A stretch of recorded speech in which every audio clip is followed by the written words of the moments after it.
Clerk, we okay?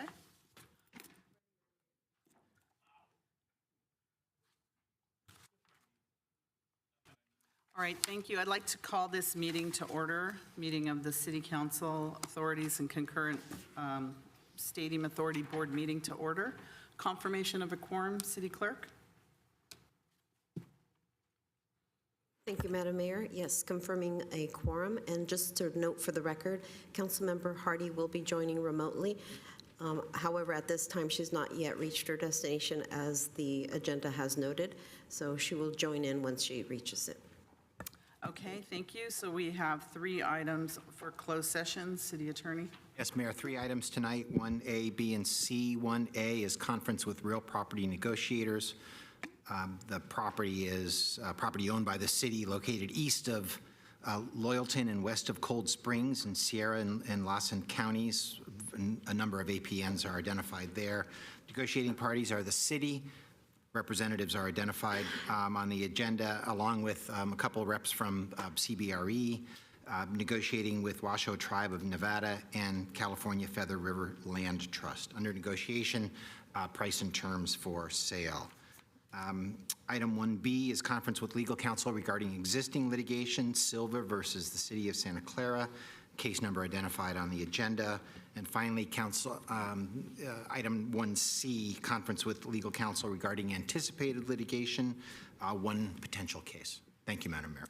All right, thank you. Do we have any public members that would like to comment on our closed session items? Do we have any online, City Clerk? We have no members online with hands up. All right, thank you. We're going to adjourn to closed session, and we'll be back here at 7 p.m. for the regular meeting. Thank you.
Stadium Authority concurrent meeting. I'd like to call this meeting to order.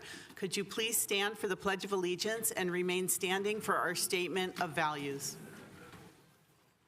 I pledge allegiance to the flag of the United States of America and to the republic for which it stands, one nation, under God, indivisible, with liberty and justice for all. As we gather, we humbly seek blessings upon this meeting. May we act with strength, courage, and the will to perform our obligations and duties to our people with justice to all. Let us seek wisdom so that we may act in the best interest of our people, our neighbors, and our country. All this we ask so we may serve our community with fairness and respect, putting their needs before all. Thank you. Please be seated. Roll call, City Clerk. Thank you, Madam Mayor. I'd like to note for the record prior to the roll call that Councilmember Hardy will be joining this meeting this evening in accordance with the Brown Act Government Code Section 54953B. Councilmember Hardy is attending tonight's meeting via audio-only teleconference. The location from where Councilmember Hardy is attending was included on the agenda for this evening. Councilmember Hardy, at this time, I ask you to confirm that the agenda for this meeting is posted at your teleconference location. Councilmember Hardy, can you hear me? Can you unmute yourself, Councilmember Hardy? Karen? There you go. Hello, is this our sound check? No, it's this- actual meeting, so say hi to everyone. Yeah, so Councilmember Hardy, I was reading into the record that you are participating remotely this evening pursuant to the Government Code Section 54953B. I was asking if you have posted or you can confirm that your agenda has been posted at the location indicated on the agenda. Have you posted your agenda, Councilmember Hardy? At your...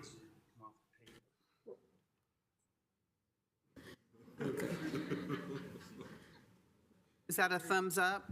Yes? She's unmuted, but unmuted. there you go. There you go. I can now hear you. Can you hear me? Yes, we can. Thank you. It's okay.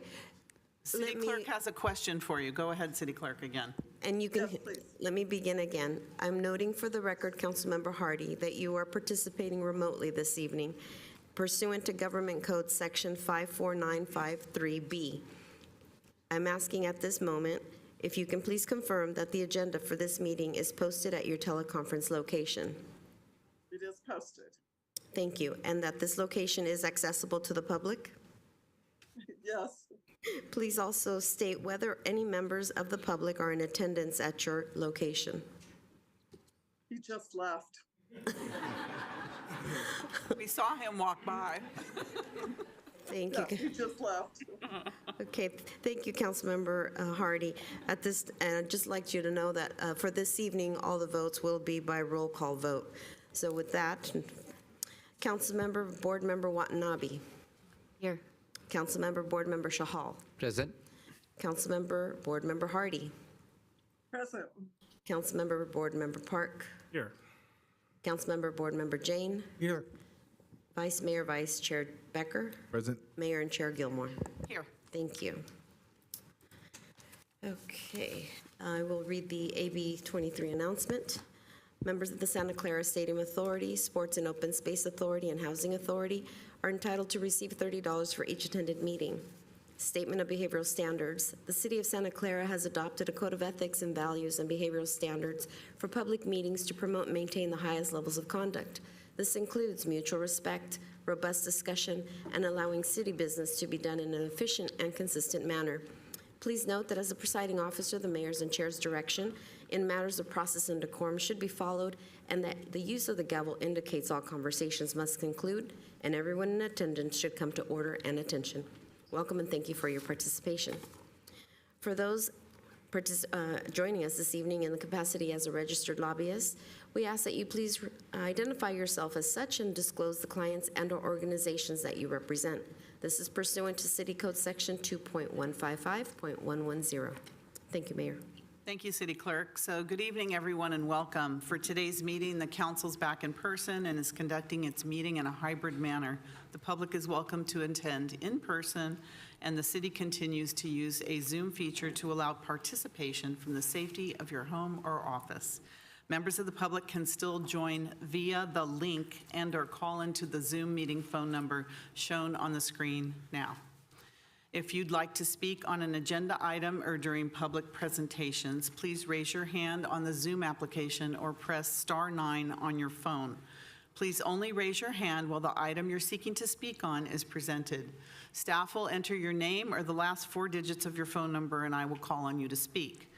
As a friendly reminder, members of the public have 2 minutes to speak on an agenda item and 3 minutes on public presentations, and those are reserved for topics that are not on the agenda.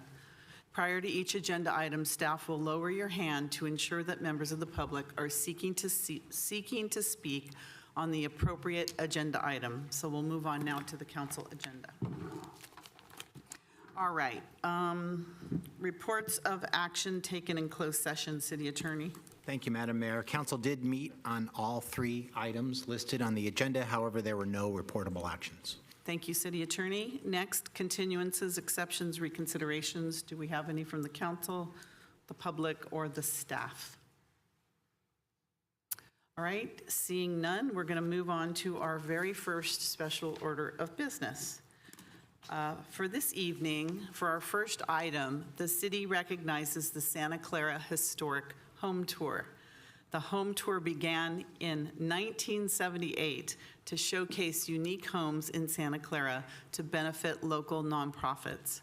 This year, the Santa Clara Historic Home Tour is giving back to 7 different local programs, including the Santa Clara Senior Center for Health and Wellness Nutrition Program. I would like to invite Janet Stevenson, Chair of the Santa Clara Historic Home Tour, to the podium to say a few words. Welcome, Janet. Hello.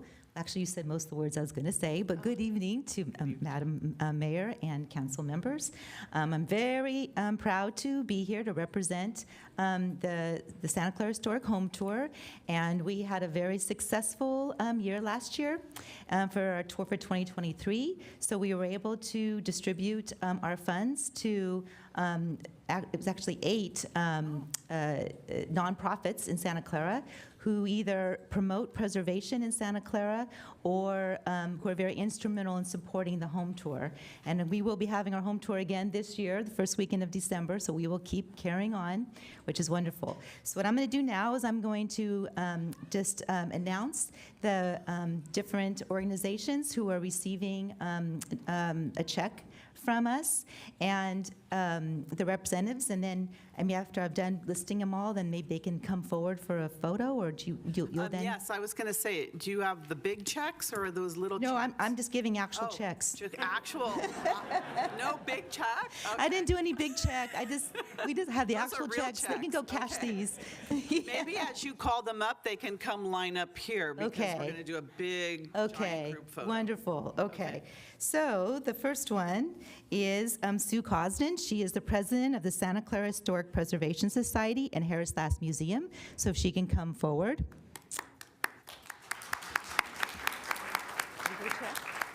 I guess you can So go. if you'd like to come up through here, yes.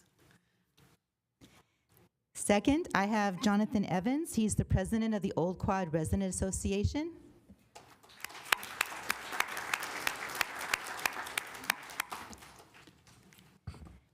Next, I have Michael Stockwell. He's the chairman of the board of directors for the South Bay Historical Railroad Society. Here? I guess he's not here. Is there anybody here representing the Railroad Society? Okay, I'll have to get this to him later. Okay. And next, I have Barbara and Kent Clark from the Santa Clara Fire Museum. Clerks.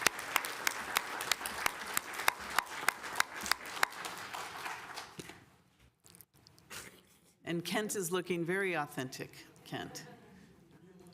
Real live. And next, I have Mallory Vaughn, I hope I say your name right, Kujiljan from the Senior Health and Wellness Program.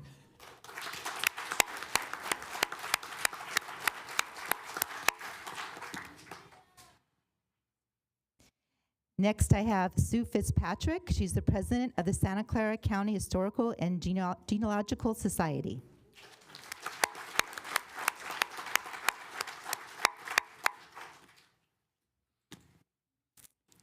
Next, I have Ann Vargas Smith. She's the president of the Santa Clara Parade of Champions.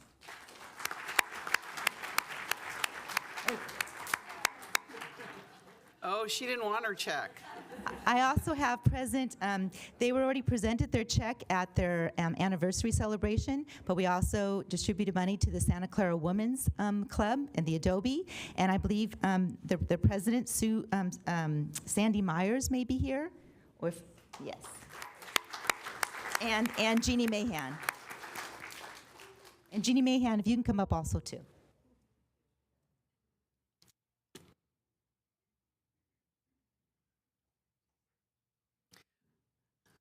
Janet, would you like to invite your group up as well? I'm not sure if there's anybody here from Home Tour. I'm not sure if, oh, yes, Mary, come on up. Yes, oh, good, Katie's here. Yes.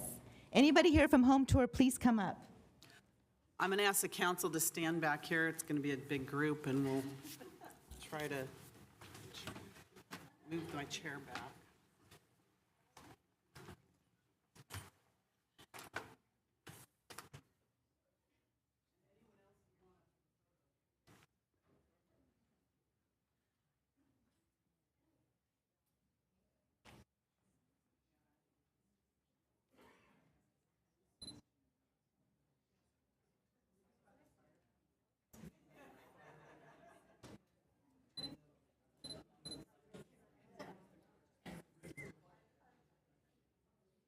Great, all right.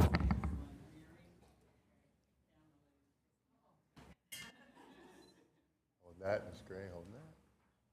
1, 2, 3, a couple more, 1, 2, 3, and I'll take one more. Thank you.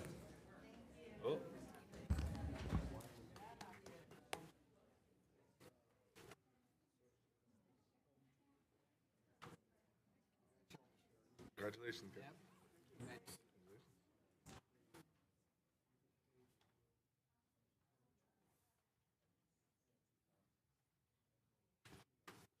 Yes. What's that?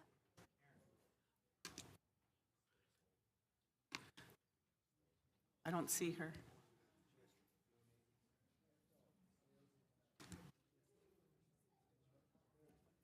Karen, would you like to say something?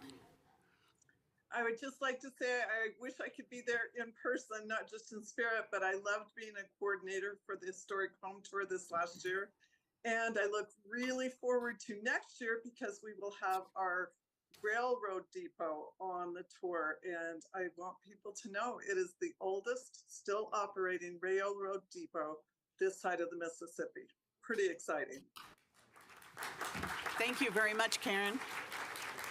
All right, and thank you for all you do. People really enjoy the home tour. They really, really do. So thank you, and we look forward to attending again this year. Thank you. Thanks, Janet and team.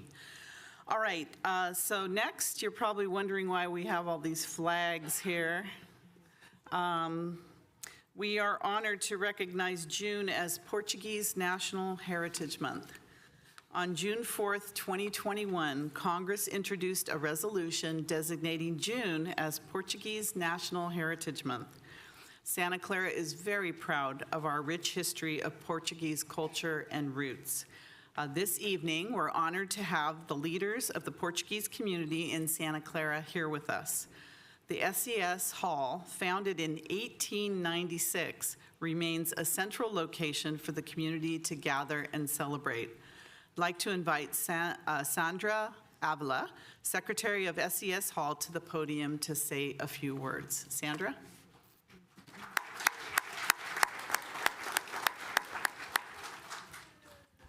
It is with pleasure and honor that I, Sandra Avila, the Secretary of SES Corporation, for being here today, representing the Sociedade Espírito Santo that has represented the Portuguese community since 1896.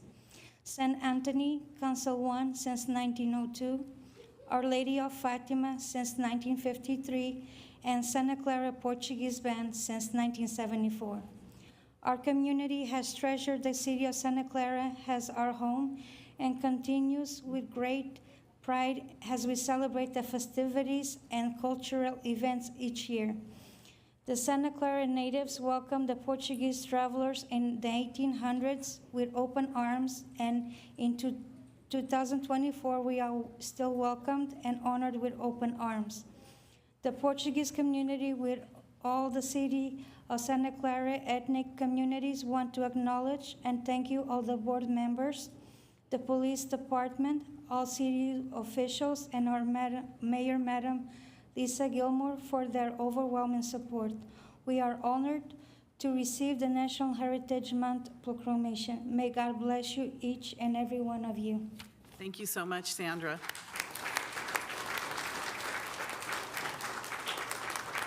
And thank you so much for everything that the SCS community does and the Portuguese community does for Santa Clara. We treasure you as well. So I'd like to invite now all the members that are here in the somewhat matching outfits to come forward to take a photo with us in the council and present you with this proclamation.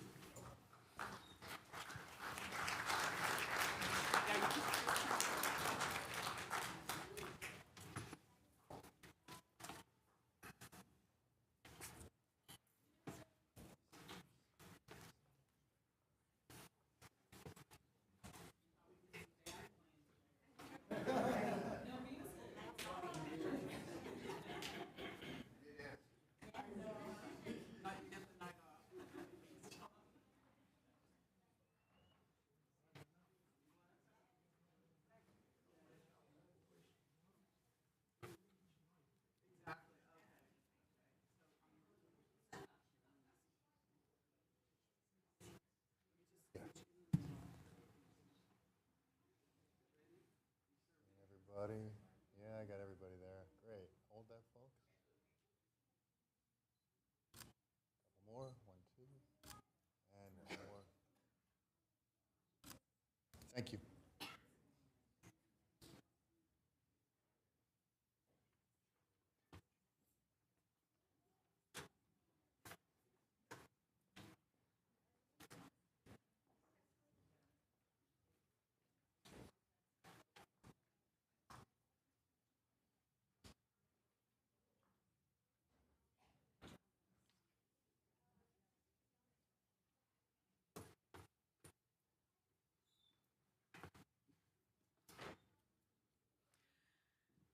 Okay, and next, for our last item, oh, here we go. City of Santa Clara proclaims July as Parks and Recreation Month.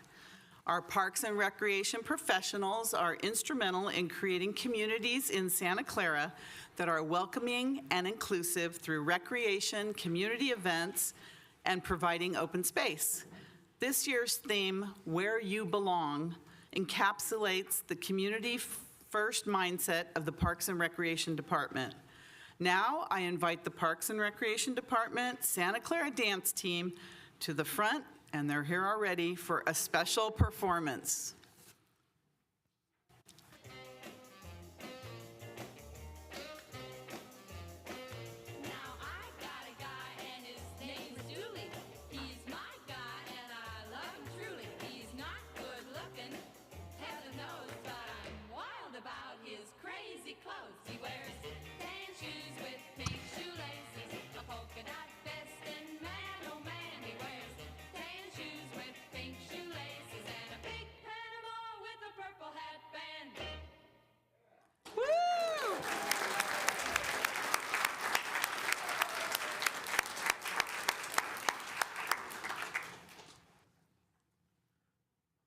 Is there more?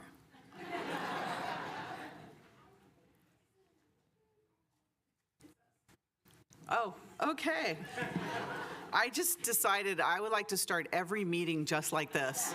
Like every single meeting. It would put us all in such a wonderful mood that would travel through the rest of the meeting. So thank you so much. That was lovely. So I'd like to invite Cynthia Bajorquez, our Acting Director of Parks and Recreation, to the podium to say a few words. Cynthia. Thank you, Mayor and City Council. What a great performance. Can we give another hand? Yeah. Can I get the PowerPoint, please? So as you know, I've been the acting director for about 4 or 5 months now, and I just want to tell you, you've got a great group of team of folks in the Parks and Rec department, and I just want to share a few things with you about the team. So if we can get there you go. We have 78 full-time employees. We have 222 as-needed employees who work about 95,000 hours per year. That allows us to provide services in the nights and on the weekends, and we couldn't do our programs without them. We also have about 201 volunteers, and we staff 4 city commissions. 2 of our city commissioners are here, Vikas Gupta and Eversley Forte from the Park and Rec Commission, so if they want to stand. Vikas and Everly, there you go. Nice. That group of employees, they support 29 neighborhood parks, 14 mini parks, 2 community parks, 3 open space sites, 10 recreation buildings, 11 pools, 2 cemeteries, and 33,000 interment sites. They process 661 building repair work orders, 1,332 park repair work orders, and they process 30 park dedication, park and lieu project application reviews. So can we give a hand to the staff?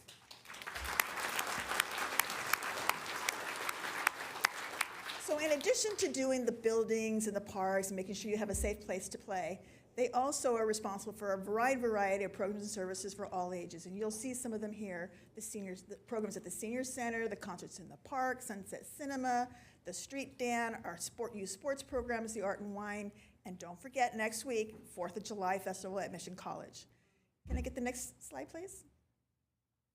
So as the mayor may have mentioned in her comments, this year's theme for National Park and Rec Month is Where You Belong.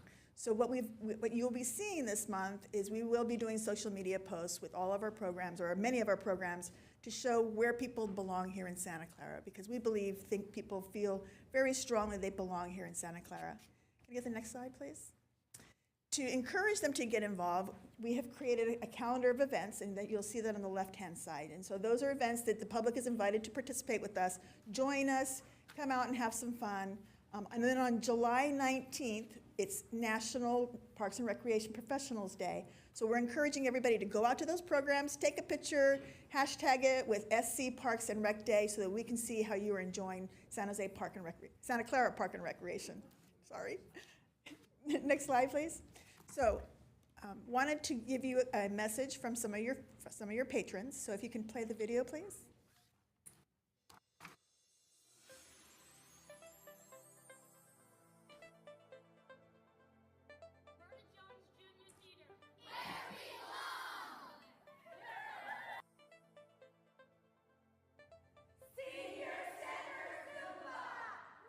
Sure.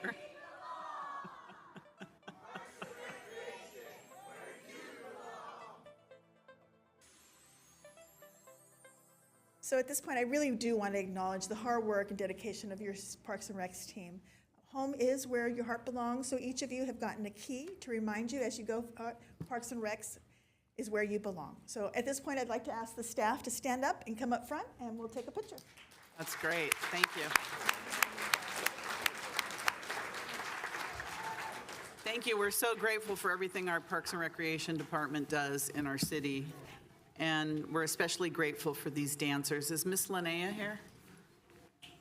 There she is. Could you come forward too? I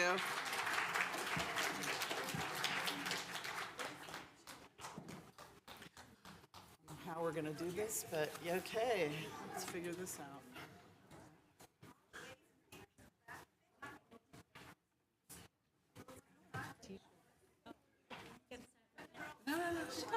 Oh, yeah. Don't worry. Don't worry. So the little ones need to go in the front. Yes.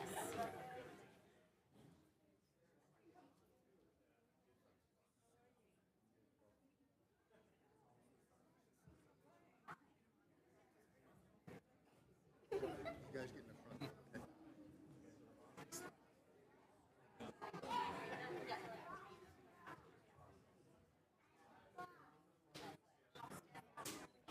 Stand on the ledge, yeah. Yeah.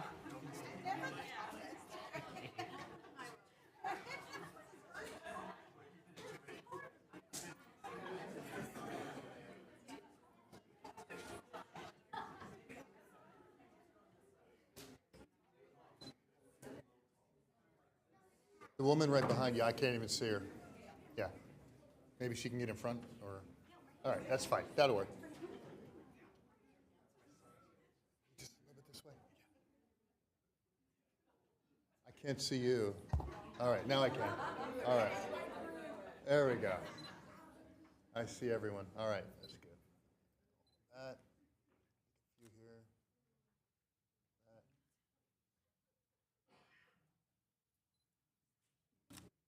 Good, one more. And just one more posterity here. Thanks.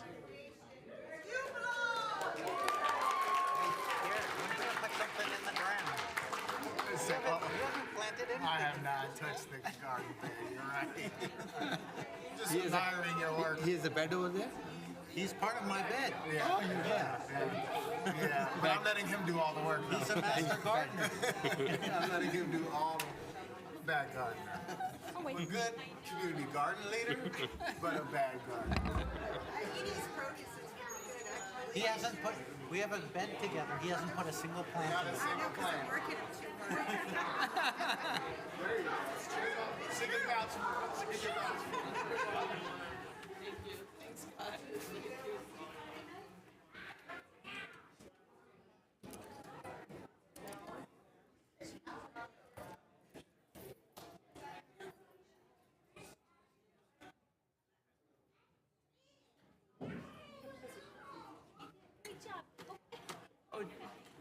Oh, you want to take a picture? Go ahead. While they're, yeah, come on while they're leaving. Go ahead.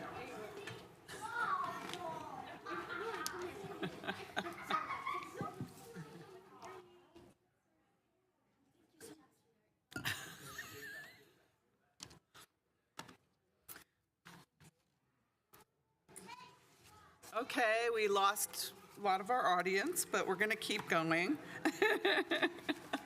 That was really fun. Okay, next we have the consent calendar. All items are approved with one motion unless an item's pulled for discussion.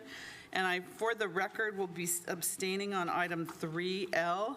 And that item is action on authorizing the use of city electric forces for public works projects at various locations. My office is near the Benton and Monroe Street location, so I'll be abstaining on 3L for the record. Thank you. All right, do I have a motion or anyone that would like to pull my hand up, something? Your light's not on. Now it is. Okay, go ahead, please. I too will be abstaining from item 3L because my home is near one of the work sites. Thank you. Vice Mayor Becker. Yeah, I'd like to make a motion for the rest of the consent calendar. I'll second that. Okay, is there anyone from the public that would like to pull a consent calendar item? Okay, seeing none, we have a motion and a second for that. Whenever you're ready, City Clerk, I know every vote has to now be roll call. Sorry, Karen. Actually, you should be saying sorry to us. Councilmember, Board Member Watanabe. Yes. Councilmember, Board Member Shahal. Yes. Councilmember, Board Member Hardy. Yes, and I'm sorry. Okay. Thank you. I'll note for the record that Councilmember Board Member Park is absent at the moment from the dais. Councilmember Board Member Jane. Yes. Vice Chair, Vice Mayor Becker. Yes. Yes. And Mayor and Chair Gilmore. Yes. Thank you. All right, thank you. That passes with those 6 to 0 to 1 not present. Okay. Correct. All right, that confused me a bit. All right, next we're going to move on to our next item. We're just moving right along here. The next item is public presentations, and those are items that are not on the agenda. Do we have any member of the public that would like to make a public presentation? We'll start with those here in the audience. If anyone would like to make a public presentation, please come forward. All right, seeing none, is there any member of the public online, City Clerk, that would like to make a public presentation? Oh, sorry. Phone number 2669. 2669. Good evening. My name is James Rowan, and almost 23 years ago, 9/11 occurred. And in a film about 9/11, one of the last roles George Takei made was as of Norman Mineta, one of the heroes of 9/11. Well, Norman Mineta was a city council member and a mayor of a South Bay city, San Jose. And there are great stories of council members from the South Bay. We are lucky in Santa Clara to have 4 outstanding council members, 2 of which, Gilmore and Watanabe, have been outstanding for almost over a decade. And Hardy and Chahal are very close to that. Then we have the 3 trio of troublesome troubadours. Indicted perjurer Becker, Mr. Park, who uses a children's book to attack his opponents. Not something you would see on the Reading Rainbow, would you? And then, of course, we have Mr. Jane, who writes op-ed pieces saying that public disclosure can be a political weapon. Gee, that's a newsflash to Daniel Ellsberg, the New York Times. By the way, Mr. Jane didn't work for Richard Nixon during the Vietnam case. But we get through. Santa Clara is a great city, has a great mayor, an outstanding city staff, and as I said, 4 outstanding council members. We try to get through it all. Well, pardon me. I'm no longer a resident, as Mr. Jane loves to email and also says for some strange reason I never work, though I worked as a substitute teacher, Mr. Jane, for over 10 years. Get your facts right.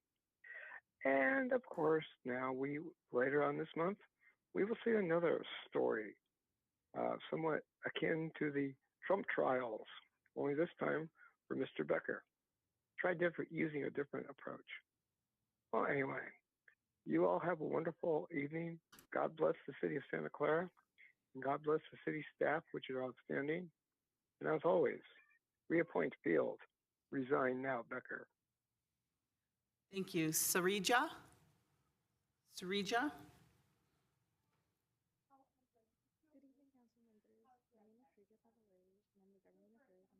Sarija? Can you hear me? I can barely hear you. Barely. A little bit louder. Absolutely, sorry. Good evening. We're going to try to do something with the volume. We can't. Sarija, can you adjust your volume somehow? Yep, I can try to make it louder. Just give me 2 seconds. If there's anybody that has to go, I can wait. Oh, that's much better. You're much better now. We can hear you clearly. Go ahead, please. Yes, go ahead, please. Good evening, council members. My name is Shrija Cavallari, and I'm the Government Affairs and Policy Associate at Toronto Wireless, the technology startup headquartered in the Bay Area.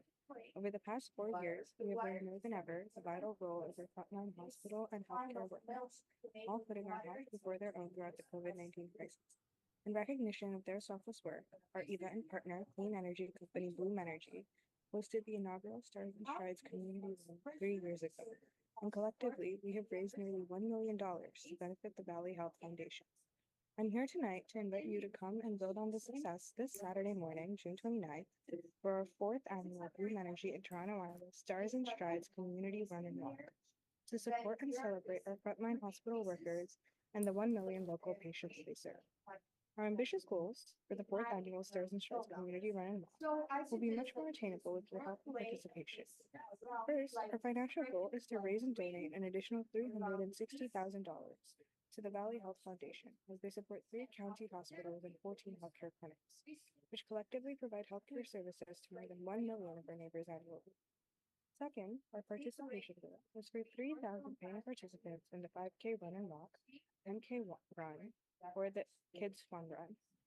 Third, our volunteer goal is 400 caring volunteers pre-race or on race day to further ensure our participants have a fun, safe, and healthy experience. Our Bloom Energy and Toronto Wireless Stars and Strides Community Run will start and finish at Discovery Meadow in downtown San Jose, and I'm inviting you to join us. If you're unable to attend physically, you can still participate in a virtual run or walk. Tonight, we have 3 requests. First, please register for yourself and your family. Registration is easy at starsandstridesrun.com. For our elected leaders, please sign up and be the elected official executive 5K challenge. Second, please reach out to your own database of community members. We have sample texts you can consider using to make it easier. Third, we would be honored to work with your professional staff to be included in any online communications between now and Race Day. Over the past 4 years, we have realized just how critical healthcare workers are to our communities. We now have an opportunity to gather and celebrate them on this Saturday. Please join us in Discovery Meadow, downtown San Jose, and spread the word throughout your communities. Thank you so much for your time. Srija, there was some kind of talking in the background. It was really, really hard to hear. I'm wondering if you want to email us your comments as well to mayor and council or the city clerk's office so we have them. I don't know what that sound was in the back. Oh, I apologize. Yes, I will email them. Thank you. No, thank you. I'm glad you heard that. Thank you so much, Srija. Edward, go ahead, Edward. Yeah, I just heard from a previous person that was on the Zoom meeting that something about the Trump trials. I just wanted to correct something. There are previous presidents have done far worse than what President Trump did that have not been prosecuted. So I think that's a pretty poor example of what's been going on. Also, the crime is higher. You know, our borders are open. The governor's let prisoners out into our streets. And there's a sheriff in Southern California. He's been calling out Governor Newsom for this. And people wonder, you know, why crime is higher, why, you know, drugs are coming in, fentanyl, people are dying, suicide rate is higher. You know, I've talked again about Fauci and how Senator Dr. Rand Paul proved that he had funded the Wuhan lab and destroyed our economy. But yeah, I just wanted to set the record straight. Why people need to protect themselves even more because high, you know, crime, and we need whatever defense that we can use to protect our families. And I know they want to take away our defense and allow crime to even go higher and more people to die. But I just need to speak up for our families and our children and their future. Thank you very much. Thank you, Edward. I don't see anyone else. Is there anyone else, City Clerk? Do you have someone else online? No one from the public, but I have Councilmember Hardy's hand is up. Oh, okay. Councilmember Hardy. I just need to say that my husband is now back in here. He is over 18 and he could care less about the meeting. Wait, he's online. He wants to make a public comment. No, I'm kidding. I'm kidding. No, he doesn't. But for the record, Nora needs to know he is in the room. Okay, thank you, Councilmember Hardy. All right, thank you. All right, so that concludes public presentations. Next, we're then going to move on to our public hearings, general business. The first item we have is item number 5, action and direction on the reopening of the George F. Haynes International Swim Center, ISC, for temporary use with a maximum occupancy of 200 people. City Manager. Sure. Thank you, Mayor, members of the council, and members of the public. Javon Grogan, City Manager. Mayor, as you mentioned, this item is about our International Swim Center. And as many of the members of our public know well, as city manager, unfortunately, I was forced to order the facility closed in January of this year due to years of deferred maintenance and significant safety concerns after a detailed evaluation of the facility. And so staff has been working over the last few months with direction from the city council on a number of options, and we're here tonight to present options related to a potential reopening as well as the benefits and drawbacks of that option, and looking for city council direction tonight. Thank you. Thank you. Cynthia Bojorquez, our acting Parks and Recreation Director and Assistant City Manager, will provide the presentation. Thank you, Director. Thank you, Bojorquez. Yes. Next slide, please. So just by way of background, the ISC has been open operation since 1967. It's in this 56th year of operation, which means it's far exceeded its useful life as a community pool, which generally ranges from 25 to 40 years of use. Over the years, as you know, there have been numerous discussions and voter research conducted regarding the need for a new facility, but no consensus on a scope of a new facility nor a funding strategy that would be acceptable to Santa Clara voters. In 2023, the swim center lost over 100 days of service due to system and equipment failures. In August 2023, the city issued an RFP for an independent assessment of the condition of the swim center. Next slide, please. On Thursday, January 11, 2024, earlier this year, city staff met with the consultant team to review their preliminary findings. Given the breadth and scope of their findings, the city manager directed the city staff to close the swim center on January 18, 2024. On January 30th, we were here before you and we provided a presentation from the consultant regarding their observations and their findings. We discussed the challenges the city was facing with respect to our capital improvement program and our ability to make improvements. And we provided an update on the actions that have been taken since the swim center had been closed on January 18th. Just to put some context and remind folks sort of how we got here, I just want to talk a little bit and show some pictures about the site conditions. Can we get the next slide, please? This is just to orient everybody. You'll see the purple building is the main administrative building. You'll see the dive tower to the top part of the diagram, canopy to the side, the competitive pool in the middle, and the warm-up pool at the bottom. I'll come back and refer to those during the presentation, but just want to orient you. You'll see that there are both restroom locations on both the north and the south of the site, and then some park maintenance and storage areas as well. Next slide, please. So just as a reminder, Building A is the main administrative building. There are walls that are structurally unsound, have extensive wood decay and corrosion of the metal components requiring replacement. Next slide. The men and women's showers have both been closed for the last few years due to leaking pipes and significant wood decay on load-bearing framing. Next slide. The wall structure has also been decayed and flaking paint. The inspectors were able to actually push the owl through the wall, through the trim pretty easily. Next slide. Again, this building, the way it is structurally unsound due to the windows, there's a need to transfer the shear loads on this building. Next slide. So here we talked a little bit about the dive tower. This is the electrical panel that is in the dive tower. You can see lots of corrosion here on the electrical panel. Next slide, please. This is the staircase that's inside the dive tower. You can see this is where our participants are going with bare feet on the water going through this rusted staircase. Next slide, please. This is the viewing area next to the dive pool, and again, you can see the signs of instability and significant deterioration, and the recommendation was that we not use this area at all. Next slide. Our mechanical systems, again, the facility is 60 years old. We have an amazing maintenance staff who work wonders, but the pool does go down, and we cannot get replacement parts, and it takes us a significant amount of time to make repairs.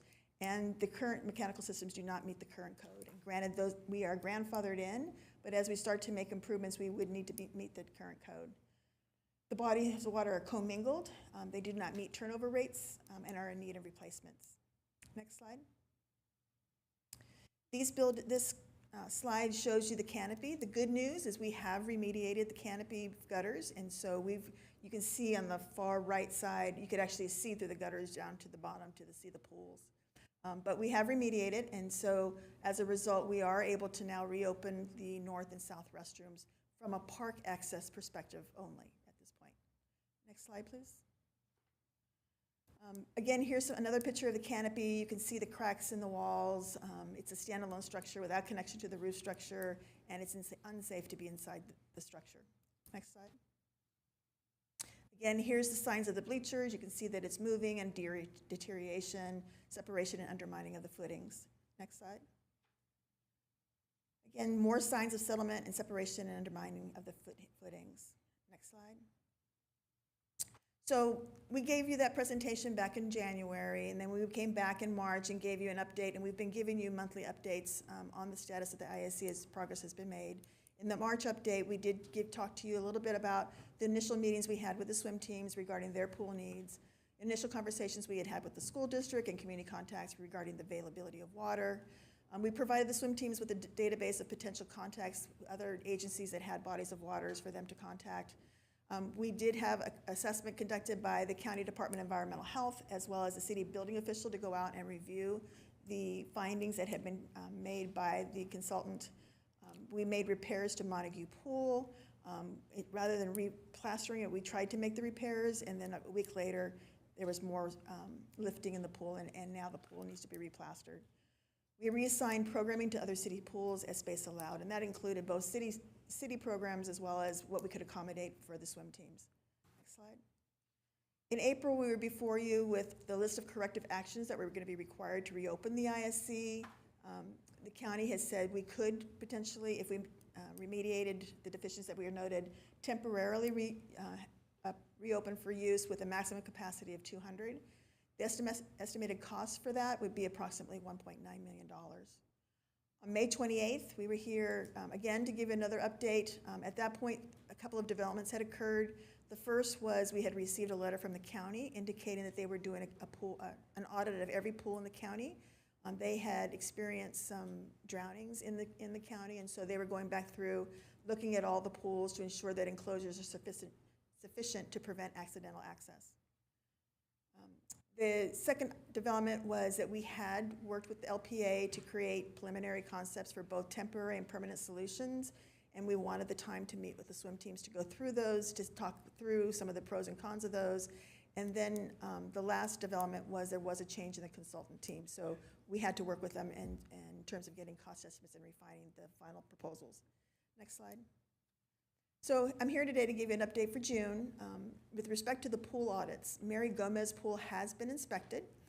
There were 3 minor violations noted by the county. We were given 30 days to correct it. Again, since we have such great staff, they were able to address those issues, and we had the pool successfully re-inspected by the county on June 21st, 2024. At this point, neither Montague nor Warburton have been audited, and because they are unscheduled audits, we don't know when those will occur. As I mentioned earlier, with respect to the ISC, we have remediated the canopy over the bleachers, and so the building official has authorized us to go ahead and reopen the north and south restrooms with access from the park. Next slide, please. On May 9th, the city manager and I met with representatives from the different swim teams, and we reviewed various options. The one option I wanted to talk about tonight was the option for a temporary modular solution. You'll see on this slide decking that would be required, the 2 pools that we required, and there's significant challenges for a modular pool. It doesn't necessarily meet the needs of all the teams. They are expensive. You'll see here on this slide a figure of $50 million.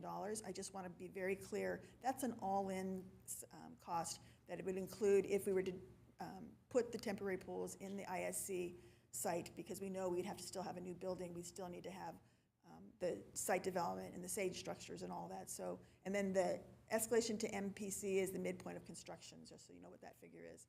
So again, it's a very high amount, dollar amount.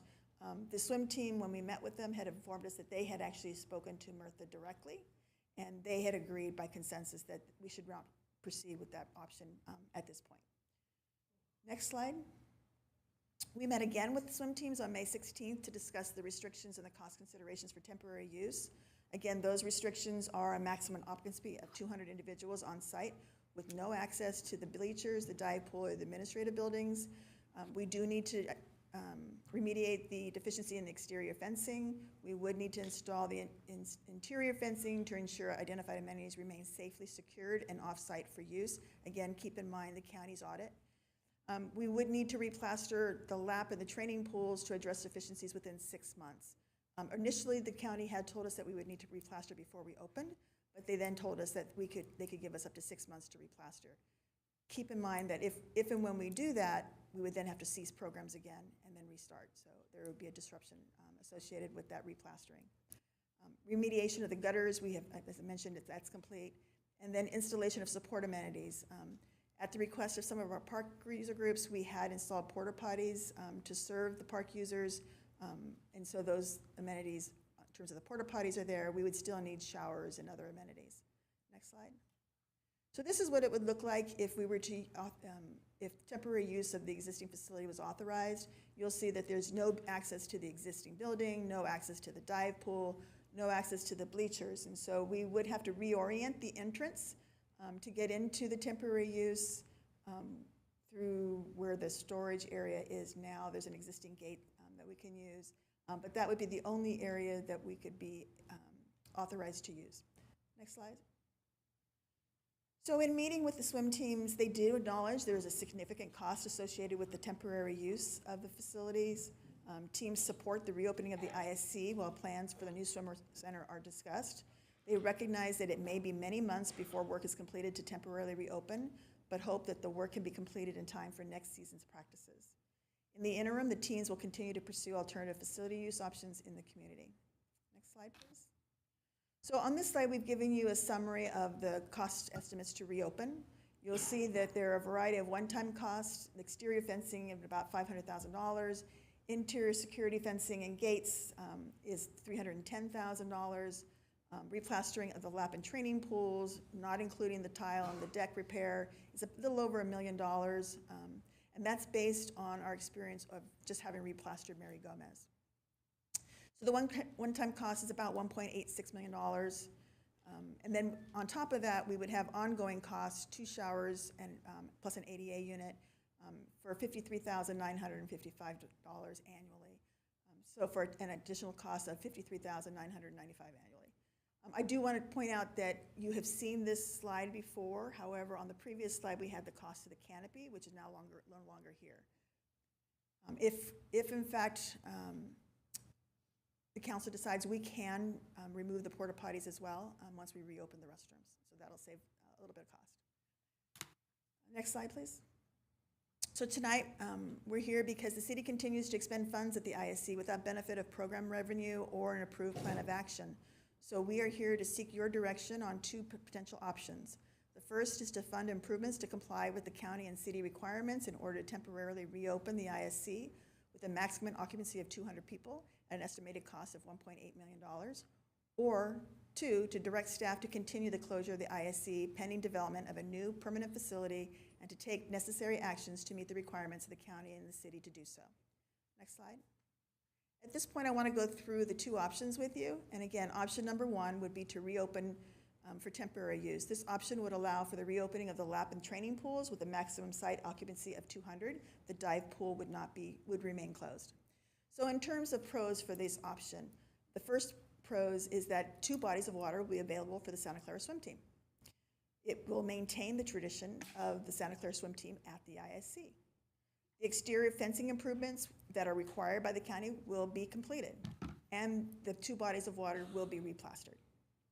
The cons of this option is that it does not meet the needs of the artistic swimming or the dive team, as they require deeper and or warmer water. Someone would ask, well, what about the lap swimmers in the city's programs? We've moved all of our programs to other pools, and they can accommodate there, and for the sake of stability, given the fact that we had 100 days where we were out of service last year, we would like to keep them at Mary Gomez until we get a permanent solution, rather than move them back and forth and not be able to say, we're going to be open today. The next is the substantial cost associated with temporary use. Again, because we are limited in the maximum occupancy, there would be no competitive events. The swim team could not host any competitive events. And with respect to the cost, some will be duplicative, right? So if we do these improvements for temporary use, we may have to do them, or we probably most likely will have to do them again when we do a permanent structure, and most notably the fencing, right? We will have to redo the fencing. The next one is due to the age. Again, there's no guarantee that the facility will remain operational. And because we know that we've had repair problems in the past, we know that those repairs will be ongoing. They'll be more expensive to repair and maintain, and then the customer service experience will be negative because we'll be open one day and we'll be closed the next day, or we just don't know. Just to give you a frame of reference, in the last 2 years, I think 3 years actually, we've spent $246,000 trying to repair the ISC to keep it open, and despite those improvements, we were closed 100 days last year. The other consideration is that Santa Clara Swim has purchased Killarney Farms. That will increase the availability of pool access for them without negatively impacting our city public swim programs or requiring additional city investment. And then last, replastering will further disrupt service. So that's option number 1. The second option is option number 2, prepare for a permanent facility. This option would continue closure and include actions to maintain the safety and security at ISC, which would include turning off the utilities, draining the bodies of water, and covering and filling in the pools. On the positive side, it does result in a reduction in costs for utilities and maintenance. In FY 22-23, we spent about $282,000 on gas. In electricity, it was $47,000, and for water, $54,000. So we could, by closing the ISC or continue to close the ISC, save about $400,000 a year. Limited city funded would be invested towards a permanent solution. We would have a limited cost to secure the site, but those costs would be offset by the savings in utilities and maintenance. Assuming the pools are drained and covered, it eliminates the $1.8 million in cost to remediate the deficiencies, because we would not need to do the fencing improvements or the other improvements to remediate. The other positive is that it would allow city staff to be redirected to support the other remaining open pools for both programming and maintenance. We could provide a quality experience and invest our resources to make sure that the other pools stay operational while we wait for a permanent solution. And it mitigates customer service impacts and disruptions. On the con side of it, none of the swim teams will have access to water at the ISC. The second is that it will represent a temporary loss of historical presence at the ISC. There will be costs to drain and cover the pools, which are estimated to be between $100,000 and $200,000. And the remaining city facilities will be impacted. However, as I mentioned earlier, provided the pools remain operational, our city programs and the current availability for the swim teams can be accommodated. Next slide, please. Other things to consider and next steps, both options will require county and city approval of the plans. Both the north and south restrooms can be reopened with park access. If a temporary solution is selected, access from inside the ISC may need to be addressed. Staff continues to work with the consultant team to refine cost estimates for the permanent solutions. We are seeking a peer review of the proposed cost estimates and will present our recommendations to the council in August following your recess. Partial funding for the improvements has been set aside in the amount of $1.6 million. Based on council direction tonight, staff intends to return to council at a later date for any additional appropriations if needed. Our recommendation, because of the cost, the opportunity to really leverage, move forward and to reduce any ongoing costs, is to recommend option number 2. And so tonight, it is recommended the City Council remove from further consideration the option for a temporary modular pool solution, and 2, direct staff to continue the closure of the ISC and authorize the city manager to take all necessary steps to ensure the safety and security of the site, including draining and covering the pools, pending the development of a permanent new facility. I believe that concludes my presentation. Happy to answer any questions. Thank you very much. I think we have some questions here. We'll start with Councilmember Jane. Thank you, Cynthia. I think you said that Mary Gomez Pool had 3 violations that have now been corrected. It's open for use, but Montague will have to be replastered. Have programs been shifted to Montague already that then will have to be shut down? Loss of water there. And then I really wanted to understand, I think you said that, because the ISC is closed, obviously the clubs and teams had to find other water. But is that a reduced level of service, or have they been able to hold as many trainings and they don't do matches, of course, or meets, but are they doing as much level of training but in this other pool area? Do you know how long the pool will be down if it has to be replastered in 6 months? Finally, I think I saw the cost of the exterior fencing was $500,000. Could that fencing be reused if we were to rebuild the pool in place? Is that a sunk cost, or is that something that really would be reused? Thank you. Thank you. Councilmember Chahal. Thank you, Mayor. Thank you for the report.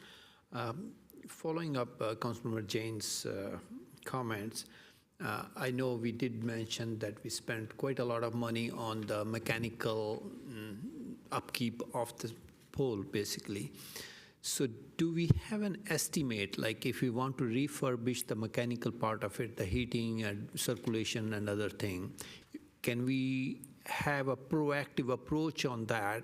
Because if we are spending $1.8 million to bring the swimming pool back, and that for 200 participants, we have to take into account about the mechanical parts also, if we really want to be logical and doing the right thing.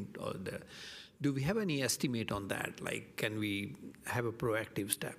And but I would like to make a general comment on this one. Like, I know the city has failed, like including the council as well as the staff. Everybody involved in the city has failed.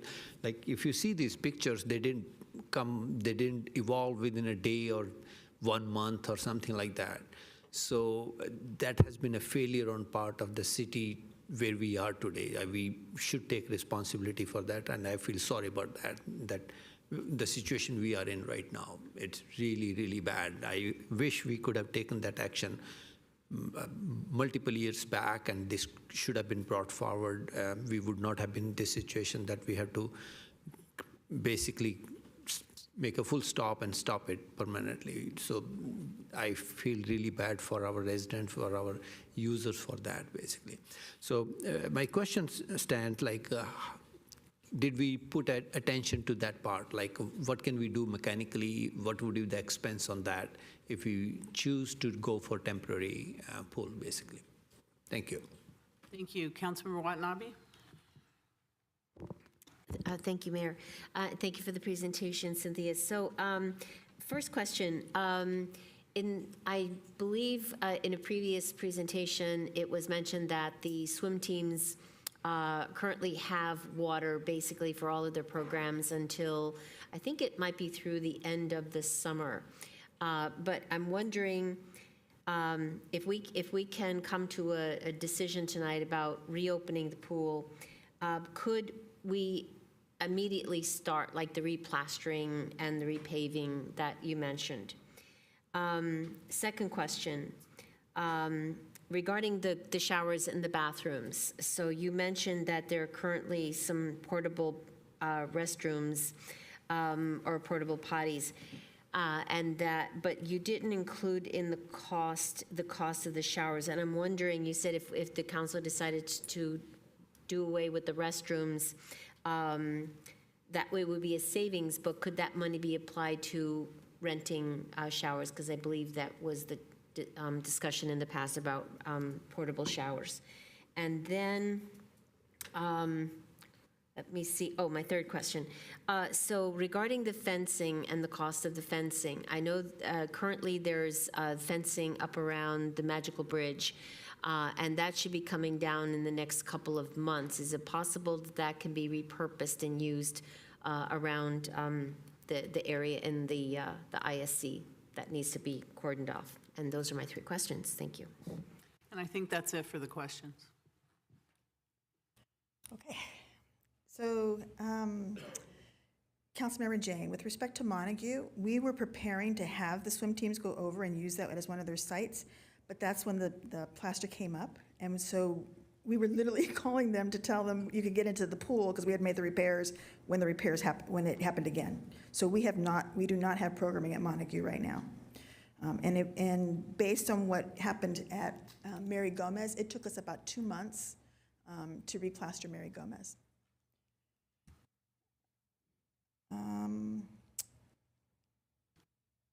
So in terms of, are they able to handle the level of service, I'd obviously defer to the teams, but my guess is probably no. And if they have been, it's been at a higher cost for them because they had a really good deal here in Santa Clara, and so they're having to pay market rate somewhere else and then be subject to the availability in other agencies. So I would assume that there's been a reduction in services, but if when the time comes, if the teams would like to respond to that, I think they're probably in a better position to respond to that question. The fencing, if reused, if built. So possibly, but probably not.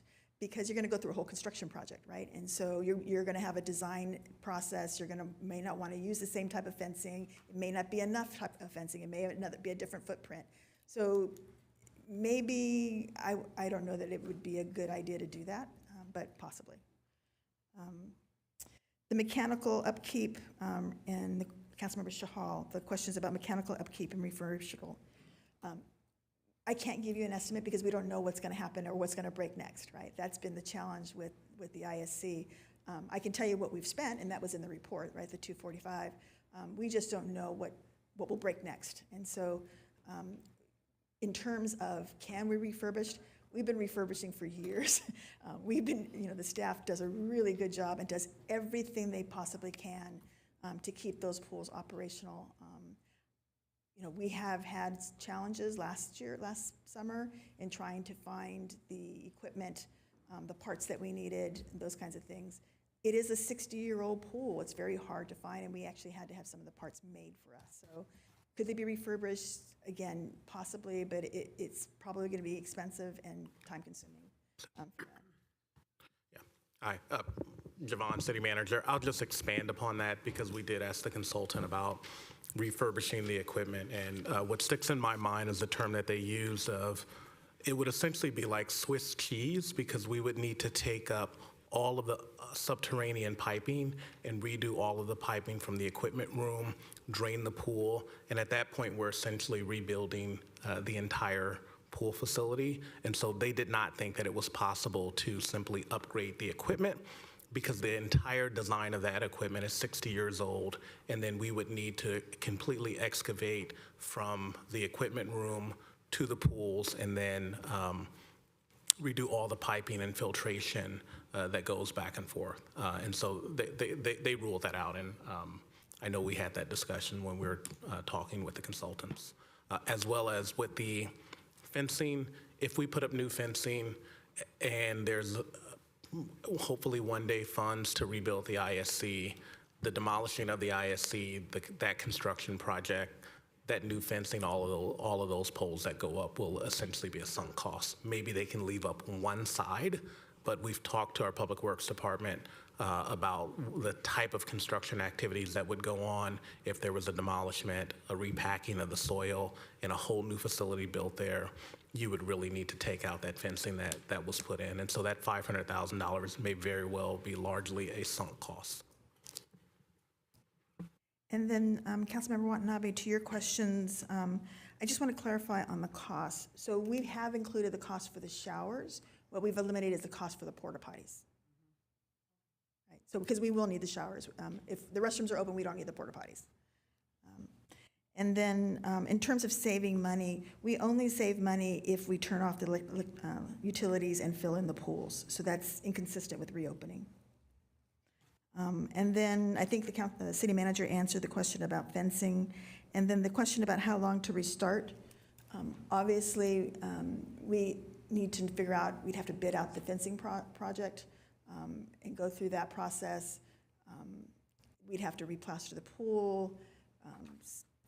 It could be 6 months, it could be longer, right? We just don't know until we actually go out and figure out what that process will look like. And just to respond to the question specifically about the temporary fencing that's at Magical Bridge, so that is temporary construction fencing that's being rented by our contractor. We could rent temporary fencing, but that's actually not what the county is requiring. The county is requiring a different type of fencing that cannot be scaled. Because of the bodies of water, the requirement is to have fencing that cannot be scaled. And so we would have to do either substantial modifications to the current fencing to meet that requirement. And when we talked to contractors about that, they said that the cost of modifying our existing fencing was actually more expensive than replacing it. And so we would need, in order to meet the county regulations, if we're to have water in those pools, to have a different type of fencing. So we can't reuse the temporary fencing that's at the Magical Bridge. And the quantity there is nowhere near what's needed for the entire International Swim Center. Is that all the questions? all I Thank caught. you. Thank you very much. I'm going to go to the public now. Because you're first, followed by Amanda.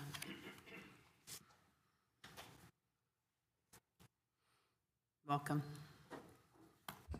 Good evening, Madam Mayor and Council. Thank you for giving me the opportunity. My name is Vikas Gupta. I speak as a private resident. Please ignore my shirt. So I believe, as per my estimate, I believe the Santa Clara Swim Club is likely spending somewhere around $60,000 to $80,000 a month renting facilities outside of the city. And obviously, I'm sure the club is grateful that the school districts elsewhere are providing that water. But if that money were instead to be coming into Santa Clara, staying here, over the next period of time, until, let's say, even a shovel is put into the ground to rebuild the facility, maybe it's 18 to 24 months, we're talking about $1 million coming into the city instead of going elsewhere. We need to weigh those costs. We need to weigh that revenue that can come here versus the cost we are talking about. I do also continue to believe that we talked about fencing and all that. I do continue to believe there are ways that it can be made safe, meeting the principle, whatever the county requires, while not undertaking the costs. And I apologize, but I will say that in the presentation that was shared by the acting director, I feel maybe I misread it, but I feel there were certain misrepresentations. Thank you. Thank you. Amanda, please come forward. Welcome. Good evening. Thank you for letting us speak. I want to thank staff for the work that they've done. Thank you, City Council, for listening to this and putting up with us and being very patient with us as we come and complain every single time that we're here. Something that kind of, the little logo of the place where you belong, for us, it feels like it's the place where we don't belong, and we've felt that ever since the ISC was shut down. My friend Vikas, he already said how much we're spending a month. At this rate, we probably, if we don't make any additional changes, we will most likely fail. That's the truth. Because we can't keep up with the costs. We keep increasing dues, our membership dues. We've lost a fifth of our membership. We've lost a fifth of our swim school. And just so you know, swim school is a big funding component for the swim team. So we lost that. I just want to add that in terms of help from the city staff, I know that the city has been doing a lot of work on this, but how they've helped us has pretty much been zero. And to add insult to injury, we were kicked out of Mary Gomez. So the city could run its programming for the summer. And we're probably not going to get back into Mary Gomez, according to what I'm hearing. So I feel like if that nothing is done, I understand the expense.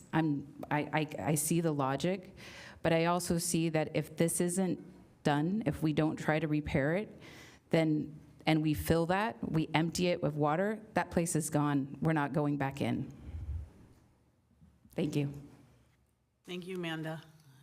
Anyone else, please come forward. Welcome. Hi, Julie Corrigan with Santa Clara Swim Club. Just wanted to thank you guys. A few points based on the presentation.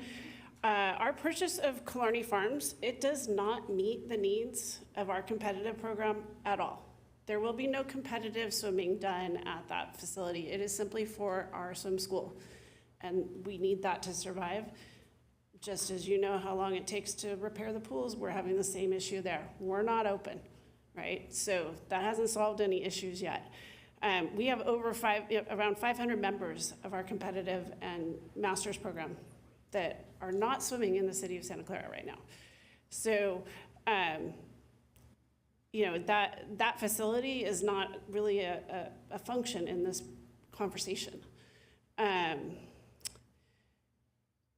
We do not have access to any city water, and we are working on a complete structural change to our competitive program due to the closure of the ISC.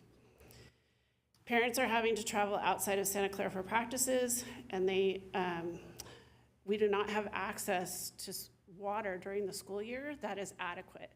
We have to wait for all of the school programming to finish, which is likely going to be, we start at 6 p.m., maybe 7 p.m. So we have little kids, 6 years old, swimming till 9 o'clock at night.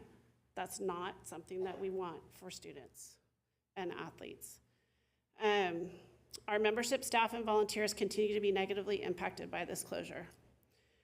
There was a mention of temporarily ending the tradition and legacy of the clubs being at the ISC and in Santa Clara. My fear is that we will not exist to return, nor will there be an ISC to return to should the pools be drained. Thank you. Thank you. Linda? Is Linda in here or online? Online. Can you hear me? Yes, we can. Go ahead, please. Yes. I'm an avid swimmer. I have had 3 kids who are now in their 30s that swim and have swum at the International Center, have been lifeguards at the International Center. Nonetheless, I think that fixing it, you wouldn't run a 60-year-old car fixing it all the time. You would buy a new car. It's expensive. It may mean that you are walking for a while, but trying to fix the 60-year-old car is a losing proposition, and you spend a lot more money and you don't get nearly as much. And as people pointed out, it will probably not be up to code, so it will be shut down very shortly. I would suggest that the people put their energy into doing a ballot proposition to fund it. If there are enough people who vote in Santa Clara, that would be the way to go. Thank you. Thank you, Linda. Is there anyone else that would like to speak? Do we have anybody else online? Anybody here in the audience would like to speak? So come forward. No? All right, Councilmember Jane. Yeah, I have a question for, I'm not sure whomever. What I want to understand is there seems to be some allegations that the city staff is not being forthcoming or truthful in the presentations.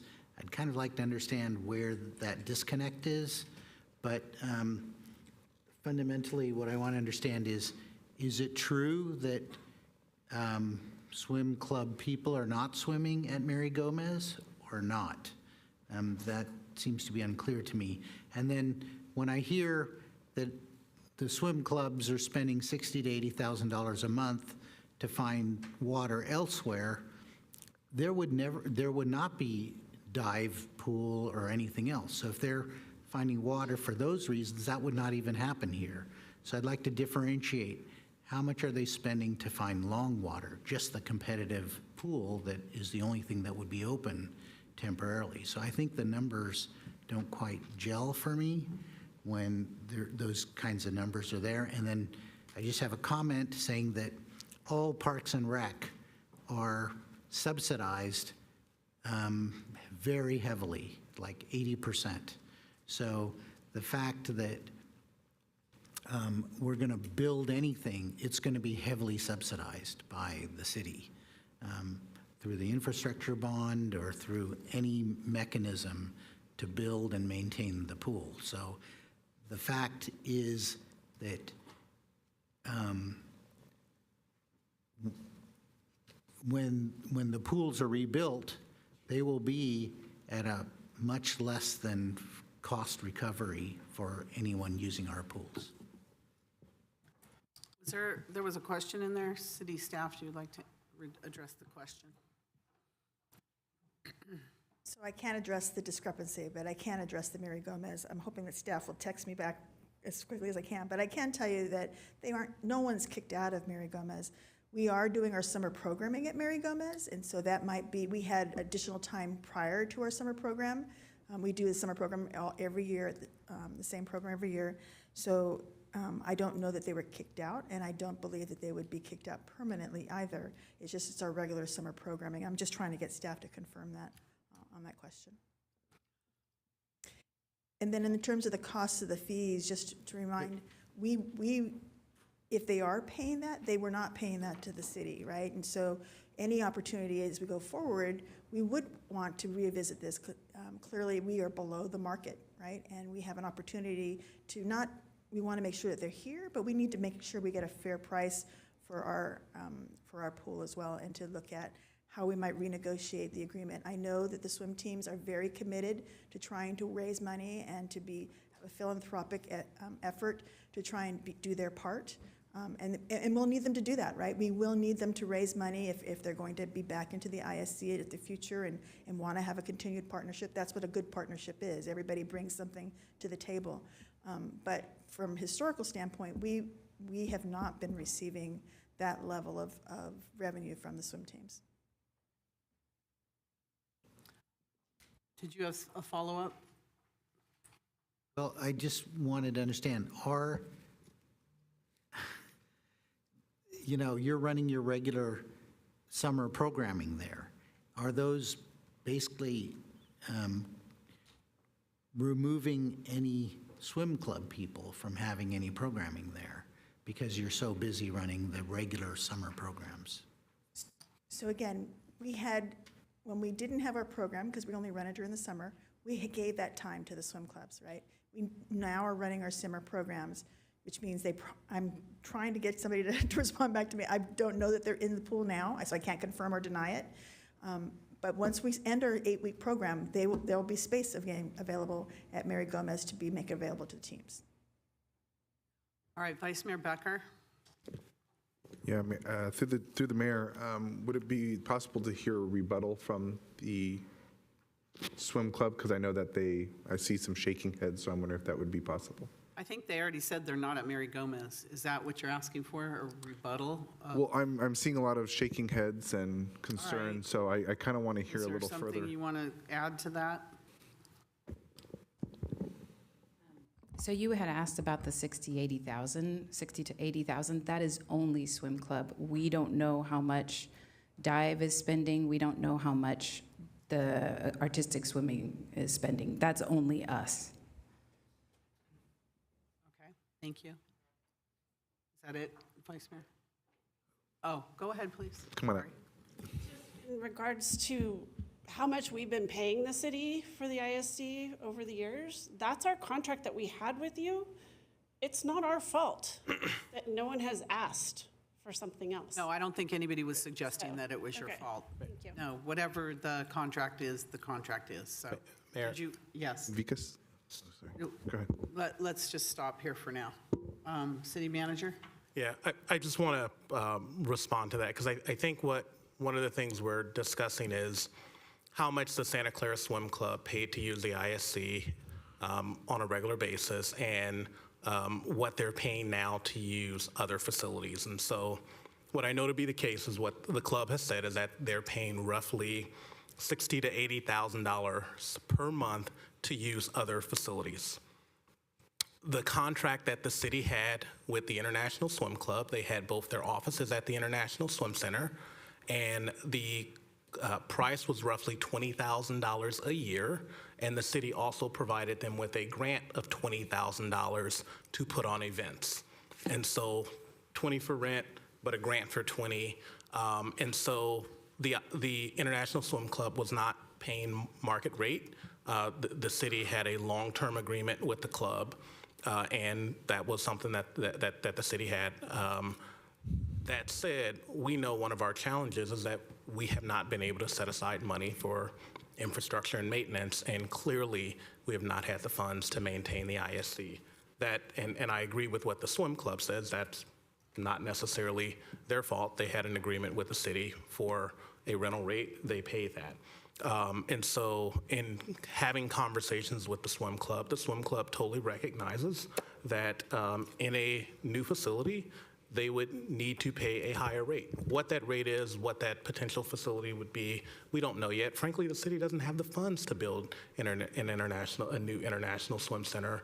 And one of the things that we've actually had very proactive conversations about is if there is an effort, the swim club is willing through their foundation to run a robust philanthropic campaign so that there can be both individual and corporate donations to help, so that the city would pay for, frankly, community aquatics, and then there could be other philanthropic dollars to pay for other portions, as well as an enhanced rental payment. We're not there yet, right?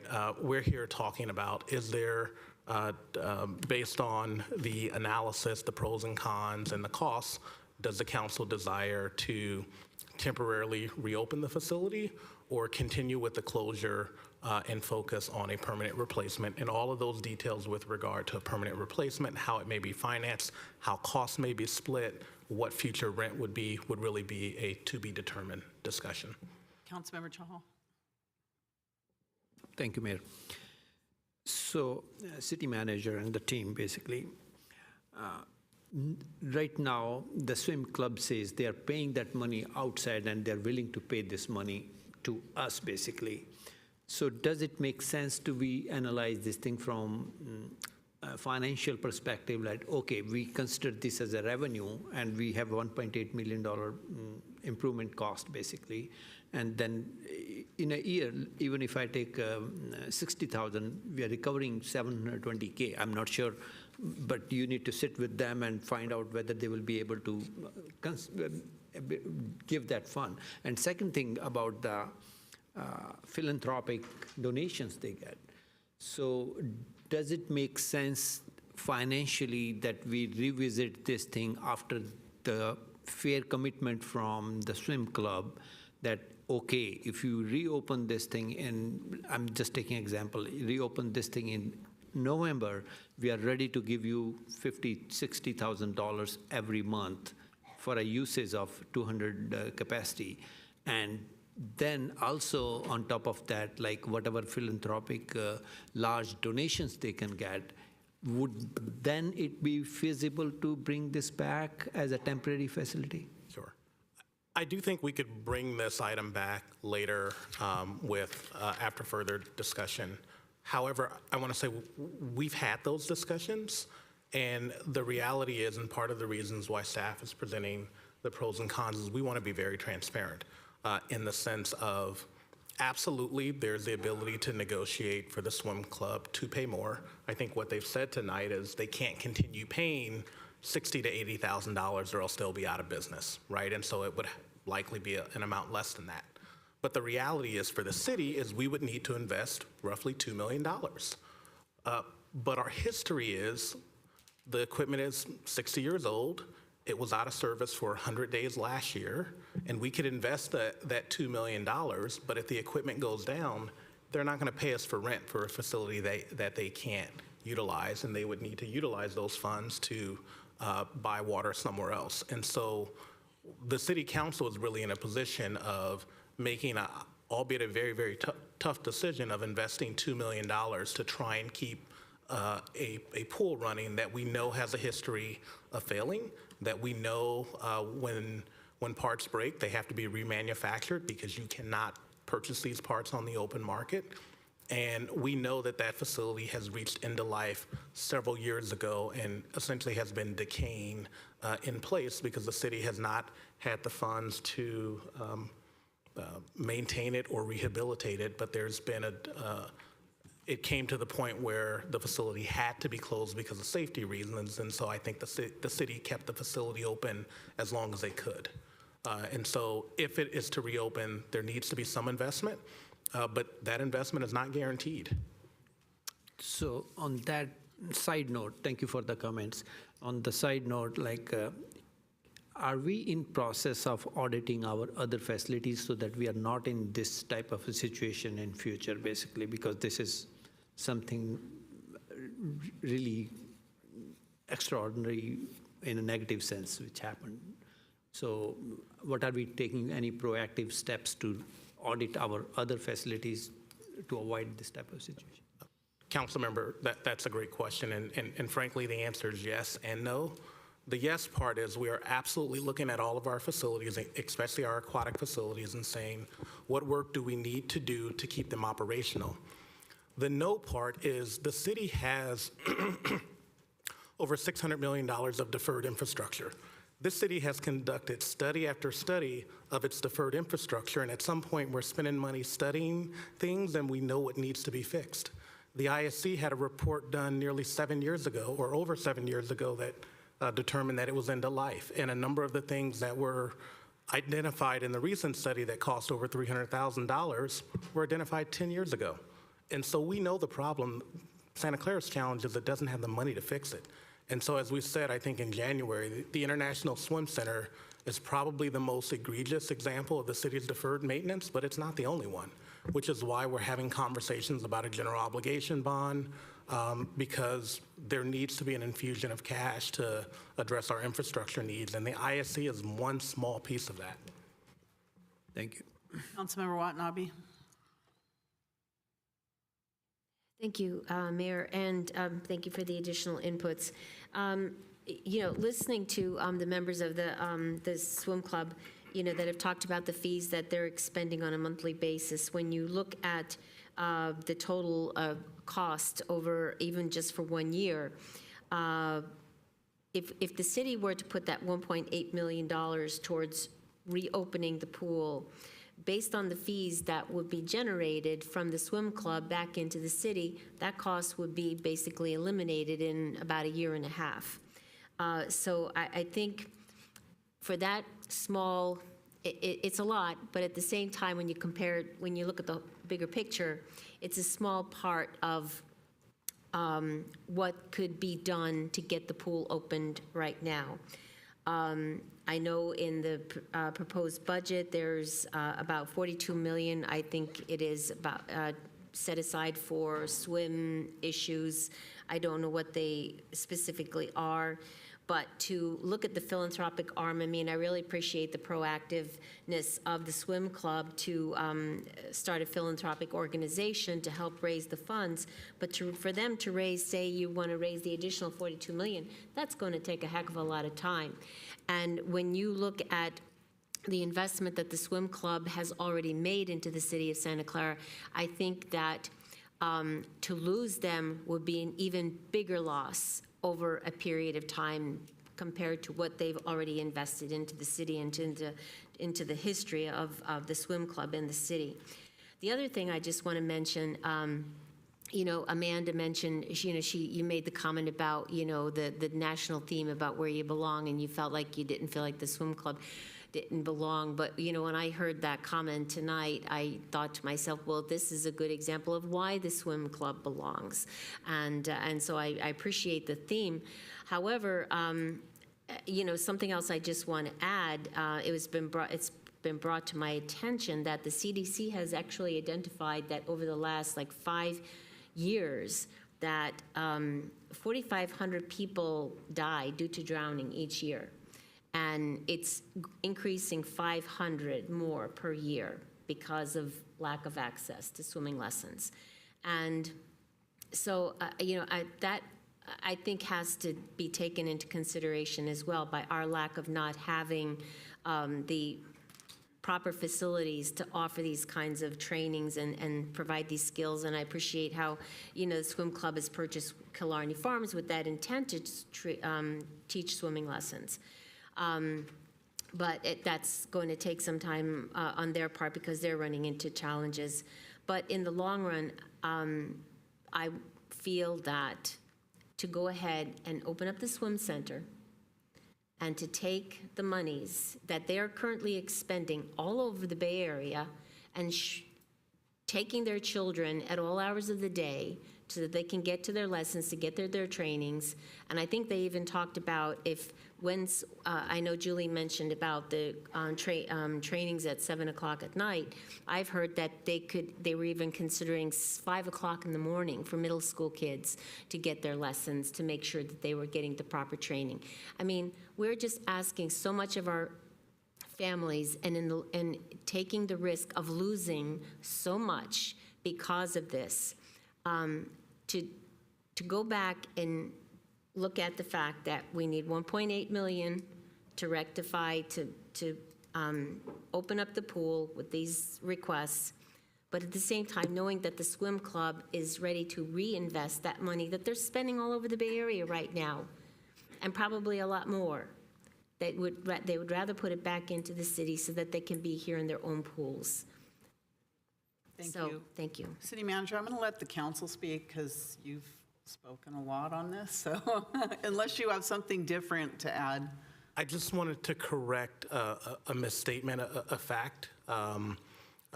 Councilmember Watanabe, you mentioned that we have 42 or 43 million in the budget. No, Not we in the don't. budget. We don't have that in the budget. It's in the potential plan, if there's a general obligation bond, a portion, not the entire portion of aquatic facilities could be covered.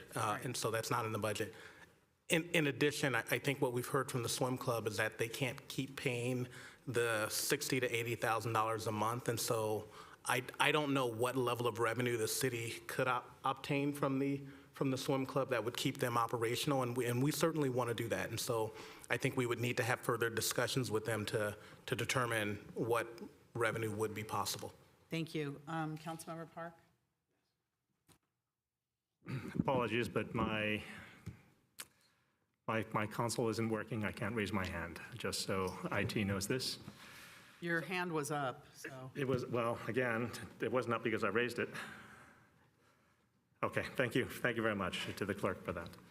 So I'm looking back at my notes, and I'm looking at notes from last year. I'm looking at notes from earlier this year. And I know that even on March 12th, one of the requests was not just to look into reopening, but it was to look into the programs. It was looking into partnerships. I stated that partnering with Swim Club would save the city a lot of money. We could reduce our swim staffing, our program staffing. Updates to the website would simply be a link. And I'm kind of disappointed that we haven't done this. In fact, what we've done is we've just gone forward with our own swim program. We haven't really talked to the swim club on how the swim club could help, how we could reduce costs and get more pool time with a partnership. And again, it's not just now that we've been asking for a while. And I think that people have been focused a lot on getting the pools open, but there was more than just one request that was being made in the past year. The other thing I'd like to say is I really think that saving the pools is one of the ways, one of the things that we need to do, but the real thing that we're trying to conserve here is the swim club. Like, I think we need to understand that we can get another pool. We can wait a long time, we can save money, we can get another pool. But if we lose this swim club, we will never get this swim club back again, right? And I think that this is something that we need to know. And people are talking about a $2 million investment. I think we had presentations where we were told, these are the swimmers that are qualifying for the Olympics. These are the swimmers that are doing so well, right? And we talk about a $2 million investment as if it's an investment into infrastructure. I'm going to tell you, anytime you have a program like this, it's never into the infrastructure. The infrastructure investment is necessary, but it's really into the swimmers who are representing Santa Clara. Like, we talked about all the types of representation, and we understand that not everyone, I mean, what percentage of the US population are Olympians? It's not a lot. And when we look at Santa Clara and we look at the swim club and we say that these are the Olympians or the future Olympians, the possible Olympians that will represent us, like, I understand that doesn't speak to, percentage-wise, a lot of the population of Santa Clara.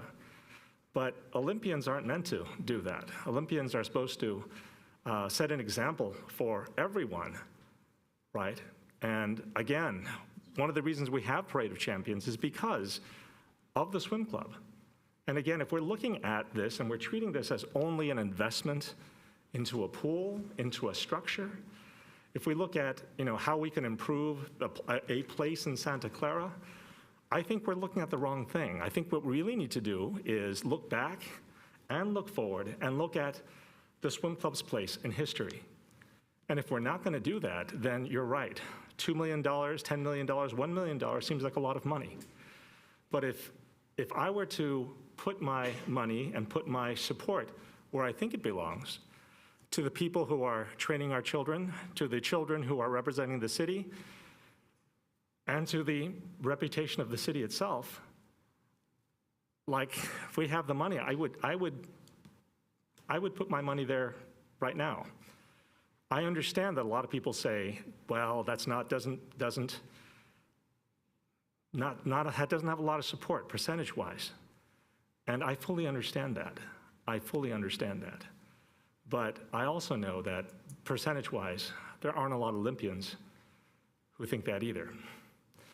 So again, I hear what they say, and I kind of agree that if we lose this swim club, if we drain the pool, if we shut it down, we lose more than just a pool. And I think that's the thing that we need to focus on. I think we need to focus on what we lose beyond just access to a pool.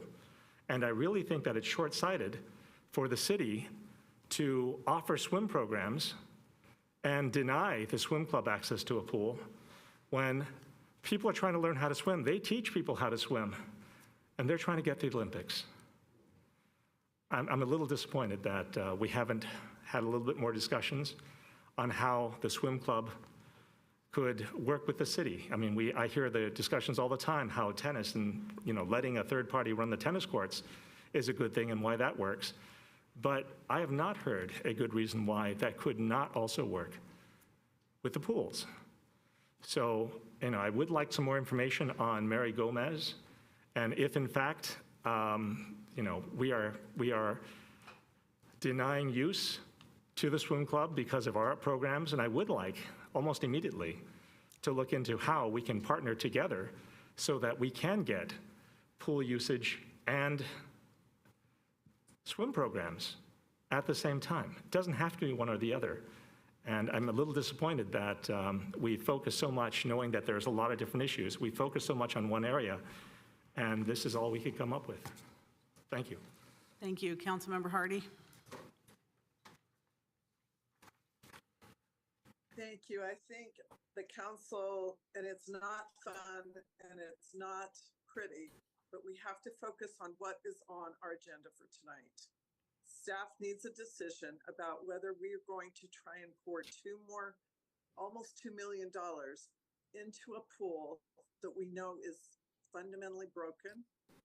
You heard, and we heard this in the report, we don't even have the turnover time in the water that we need to have the pool be truly operational as it should be. So I think it's not fun. My very first memories of even hearing the word Santa Clara was when they talked about Mark Spitz winning so many medals in the Olympics. All those gold medals. It was amazing. That's my first recollection of hearing about Santa Clara. So that's not what we're working on tonight. What we have to do is decide whether we think almost $2 million, at least 1.8, is appropriate to put aside to prop up, in my estimation, a crumbling facility. And I don't think it is.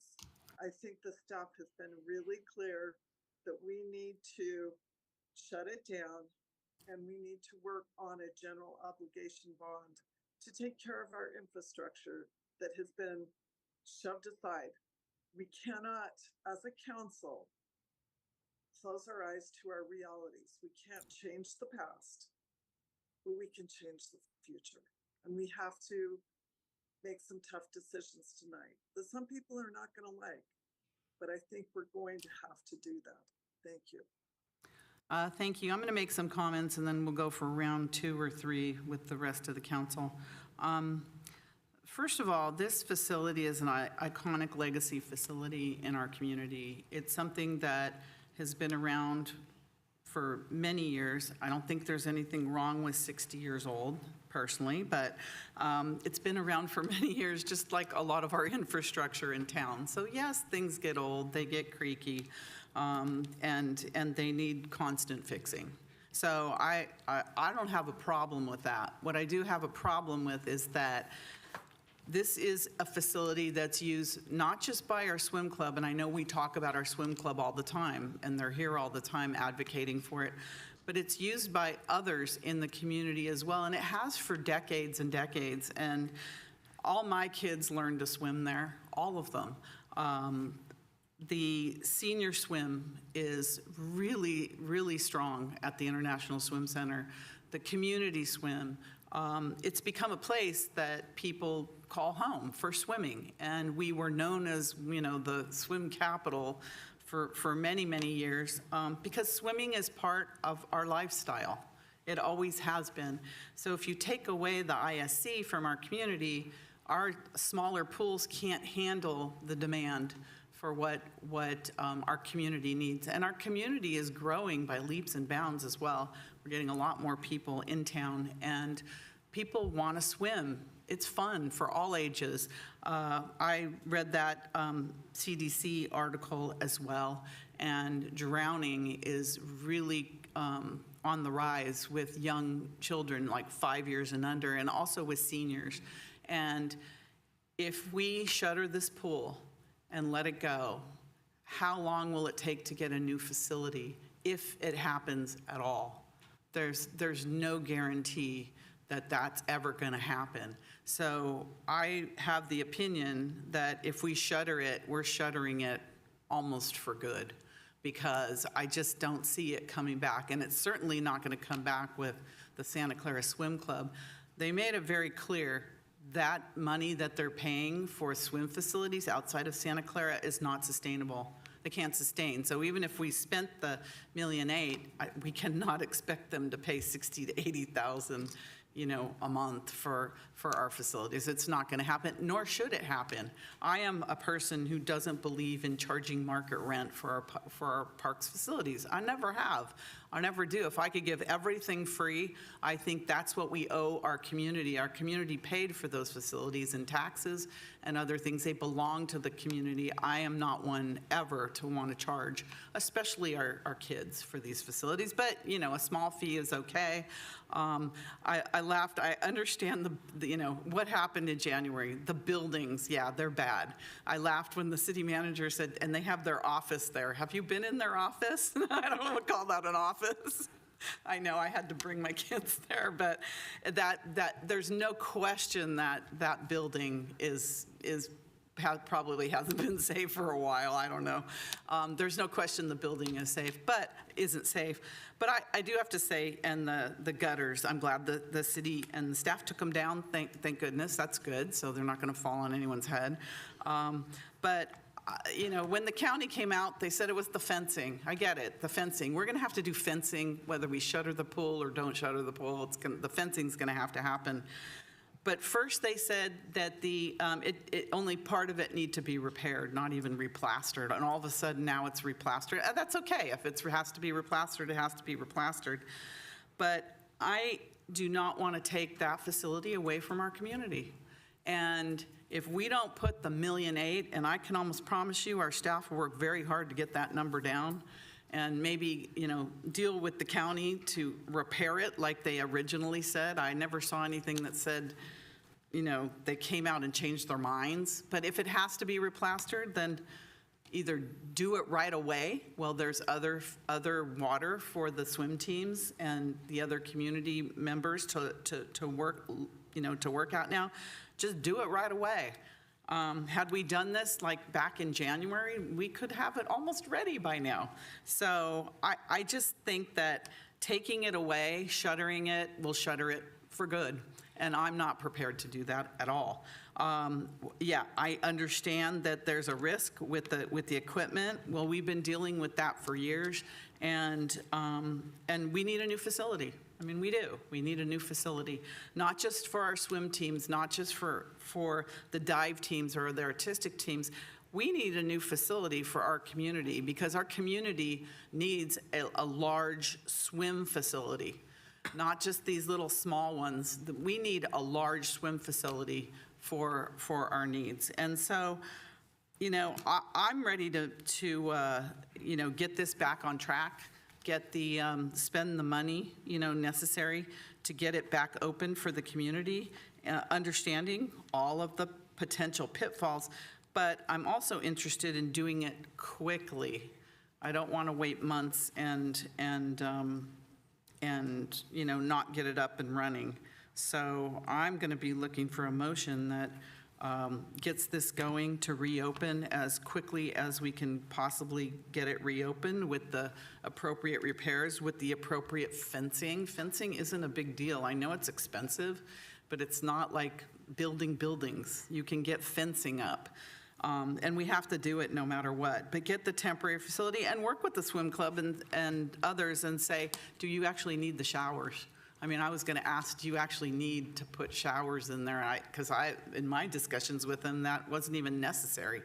And if that, cuts down on costs. And also, they will be paying some revenue. So they have the expenses there, but what was missing was the potential revenue. So they're going to be paying something, but I'm not suggesting anything near 60 to 80,000 because it's going to bankrupt the organization. And I just think we've talked about this a lot. We see the needs. It helps the kids. It's such a healthy sport. I can't think of a healthier sport, full body healthy sport, healthy for your mind, your body, your soul, everything. So I'm all for getting this back on board right away. Councilmember Jane.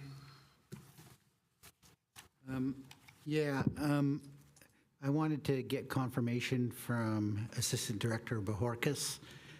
I believe you said that the gas, just the cost of heating the pool is $250,000, and then the electricity, so it's almost like over $400,000. So that works out to be $30,000 a month, just of our expenses. So if we're charging them,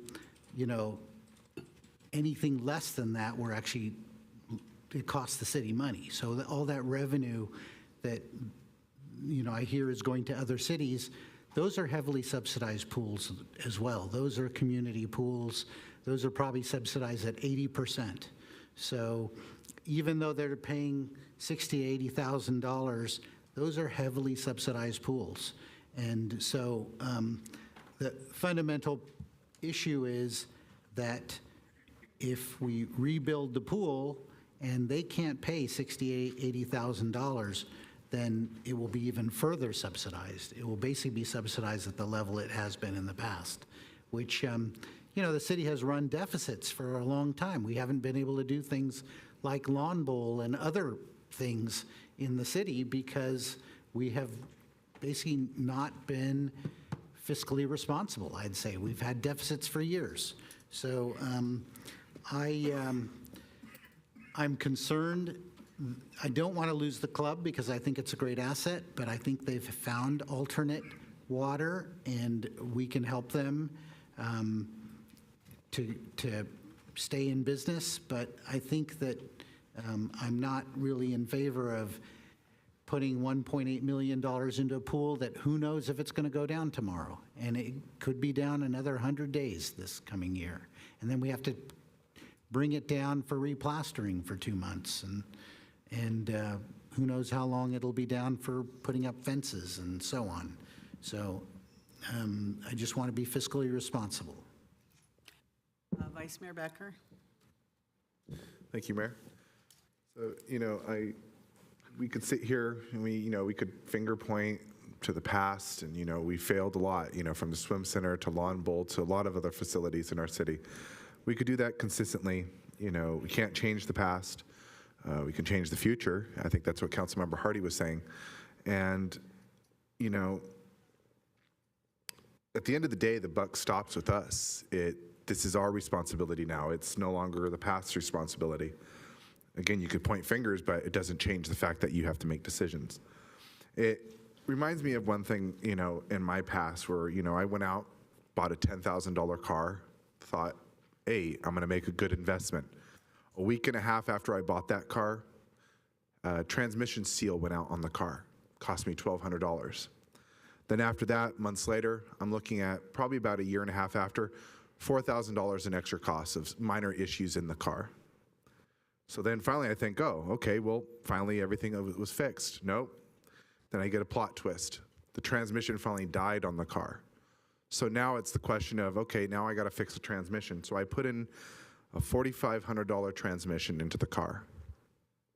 That lasted about 3 months. After 3 months, the bearings on the car, which you could hear driving down the street, started having problems. So then now I have to get that fixed, and that was over about $2,000 all to get fixed. So essentially, I was consistently spending money on a vehicle that consistently had problems. So basically, it got to the point where I had no car. I ended up having to take a bus. I know one of our callers talked about that. Take a bus and then end up going to buy a brand new car. It cost me a lot of money, but in the end, it was beneficial because I had a reliable transportation.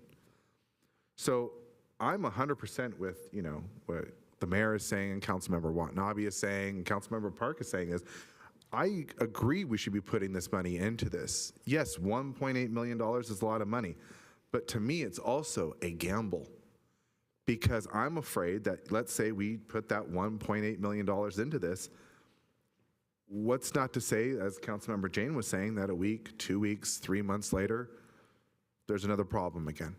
And then I'm watching the swim center, I'm watching swim club participants come here with broken hearts again and again and again. So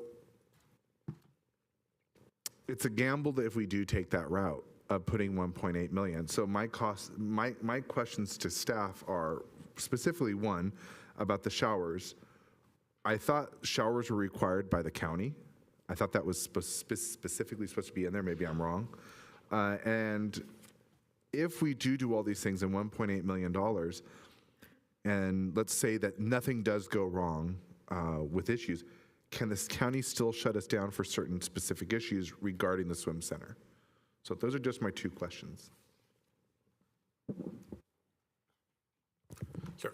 Councilmember Becker, with regard to the first one, yes, showers are required to have a pool facility open, so we will need to bring in temporary showers. That's why we have the quote.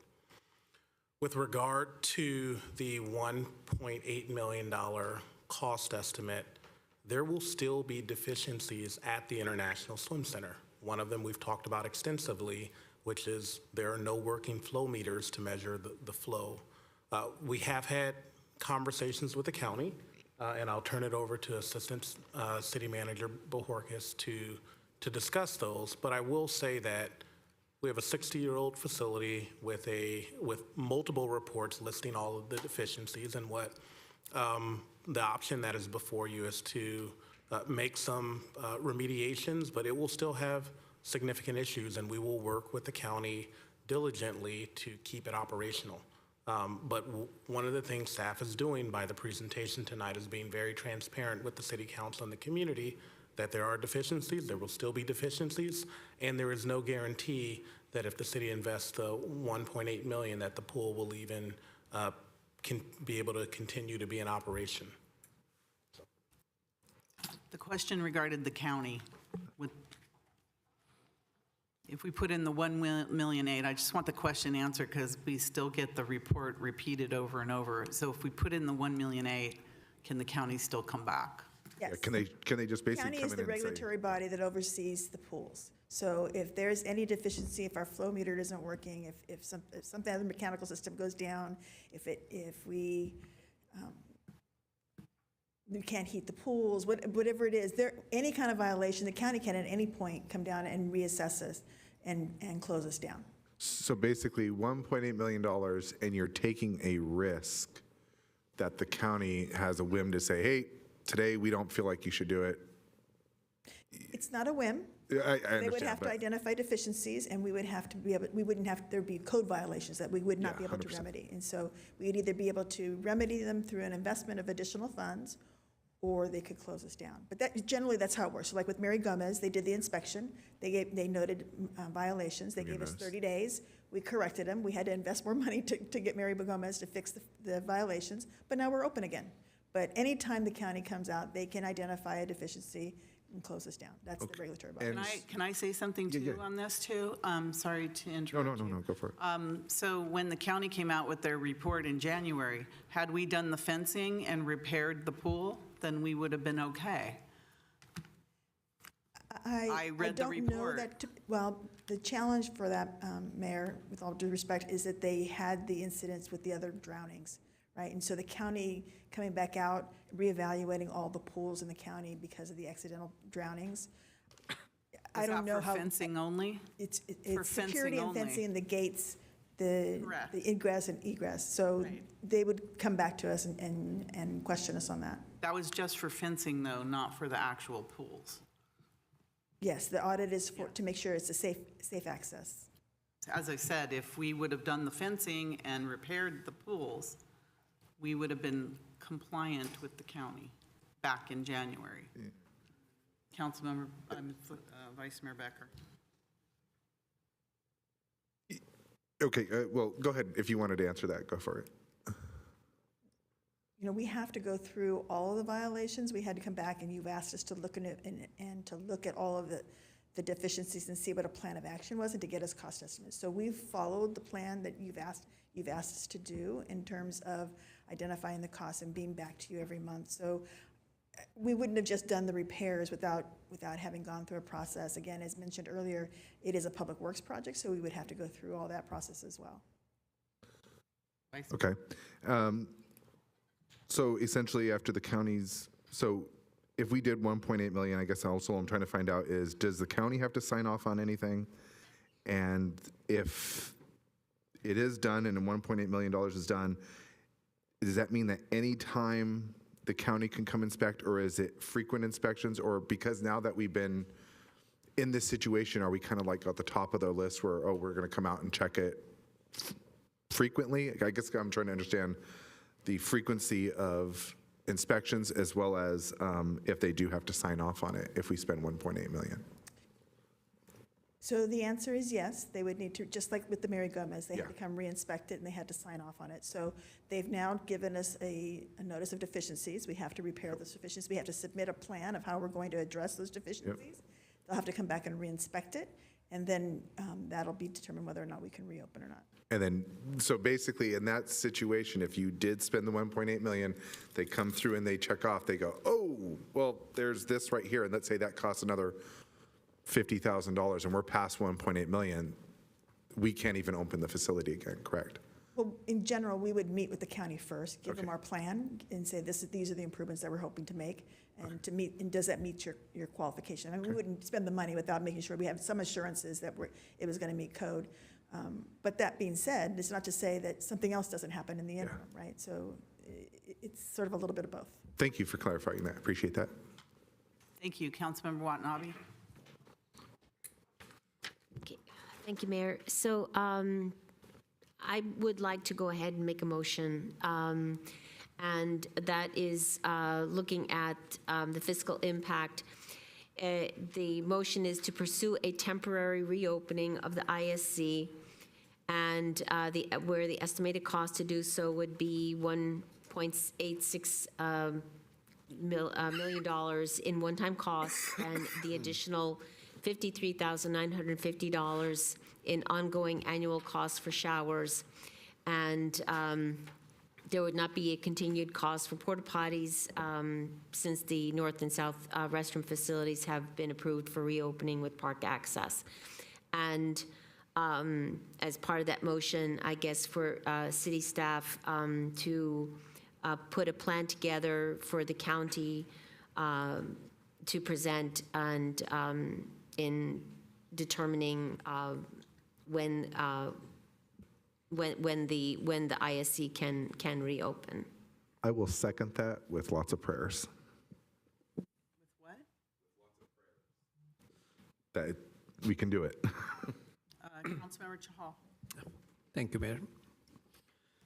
So this is close to, there was a decision taken in city of Santa Clara when we demolished the downtown. And we could not rebuild it till today. So I'm correlating this thing to that. If we basically get done with this swim ISC and we don't have the forecast as of today, unless we have bond issues and other detail, we have funding down the line. As of today, I don't see a financial feasibility of building a new ISC, to be very frank. And this center, this ISC has a great legacy. I think it has been noted that more Olympic medals than more than 50% of the countries have ever won, probably, in the world. So that is a great legacy. And as Councilmember Park was mentioning, that is the question of how we continue with the club, which has given us so many Olympians down in the past. And I know it's a risky investment because there are other factors which can be responsible for not having a swimming pool operational despite $1.8 million or $2 million investment. But to me, I think I would take that risk, that it is worth taking a risk for the sake of resident of Santa Clara, for the sake of the legacy which this pool has brought to the city of Santa Clara. And at the same time, I would also have the all the users like swim club as well as every user to have the expectations that even after this investment of $1.82 million, the mechanical failures can lead to no usage of that pool for continues for multiple months. So as a partner, please bear with that. Like city, if the council decide to do that, I think everybody will do their best to make it operational, but if there are reasons why it's not operational because of the mechanical issues, because the parts not availability, because of the custom parts we need to build, please be rational in understanding the situation, basically. So with that, I will be supporting the motion, and I know it's a calculated risk, but I think it makes sense to take that risk, to me personally. Yeah. Thank you. Councilmember Park.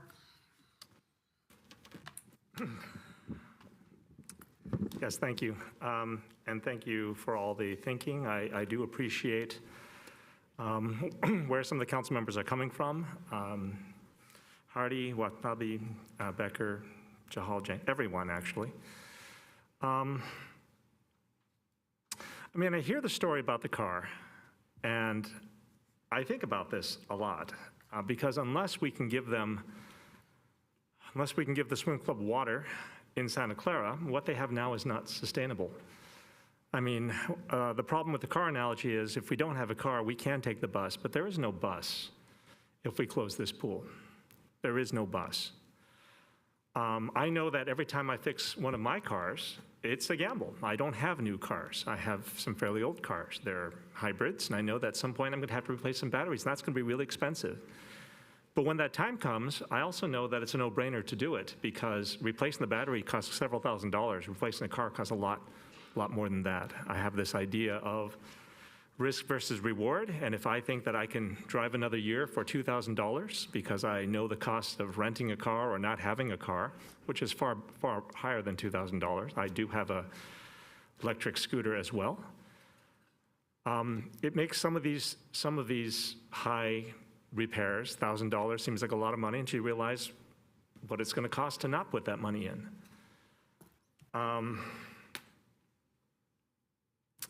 And we know the costs right now of not having a pool. Like, we know what the costs are because we have one side of this partnership paying those costs every single month. And I hear Councilmember Chahal talk about partnerships, and they want our partners in the swim club to understand that it's risky, that we may close at any time.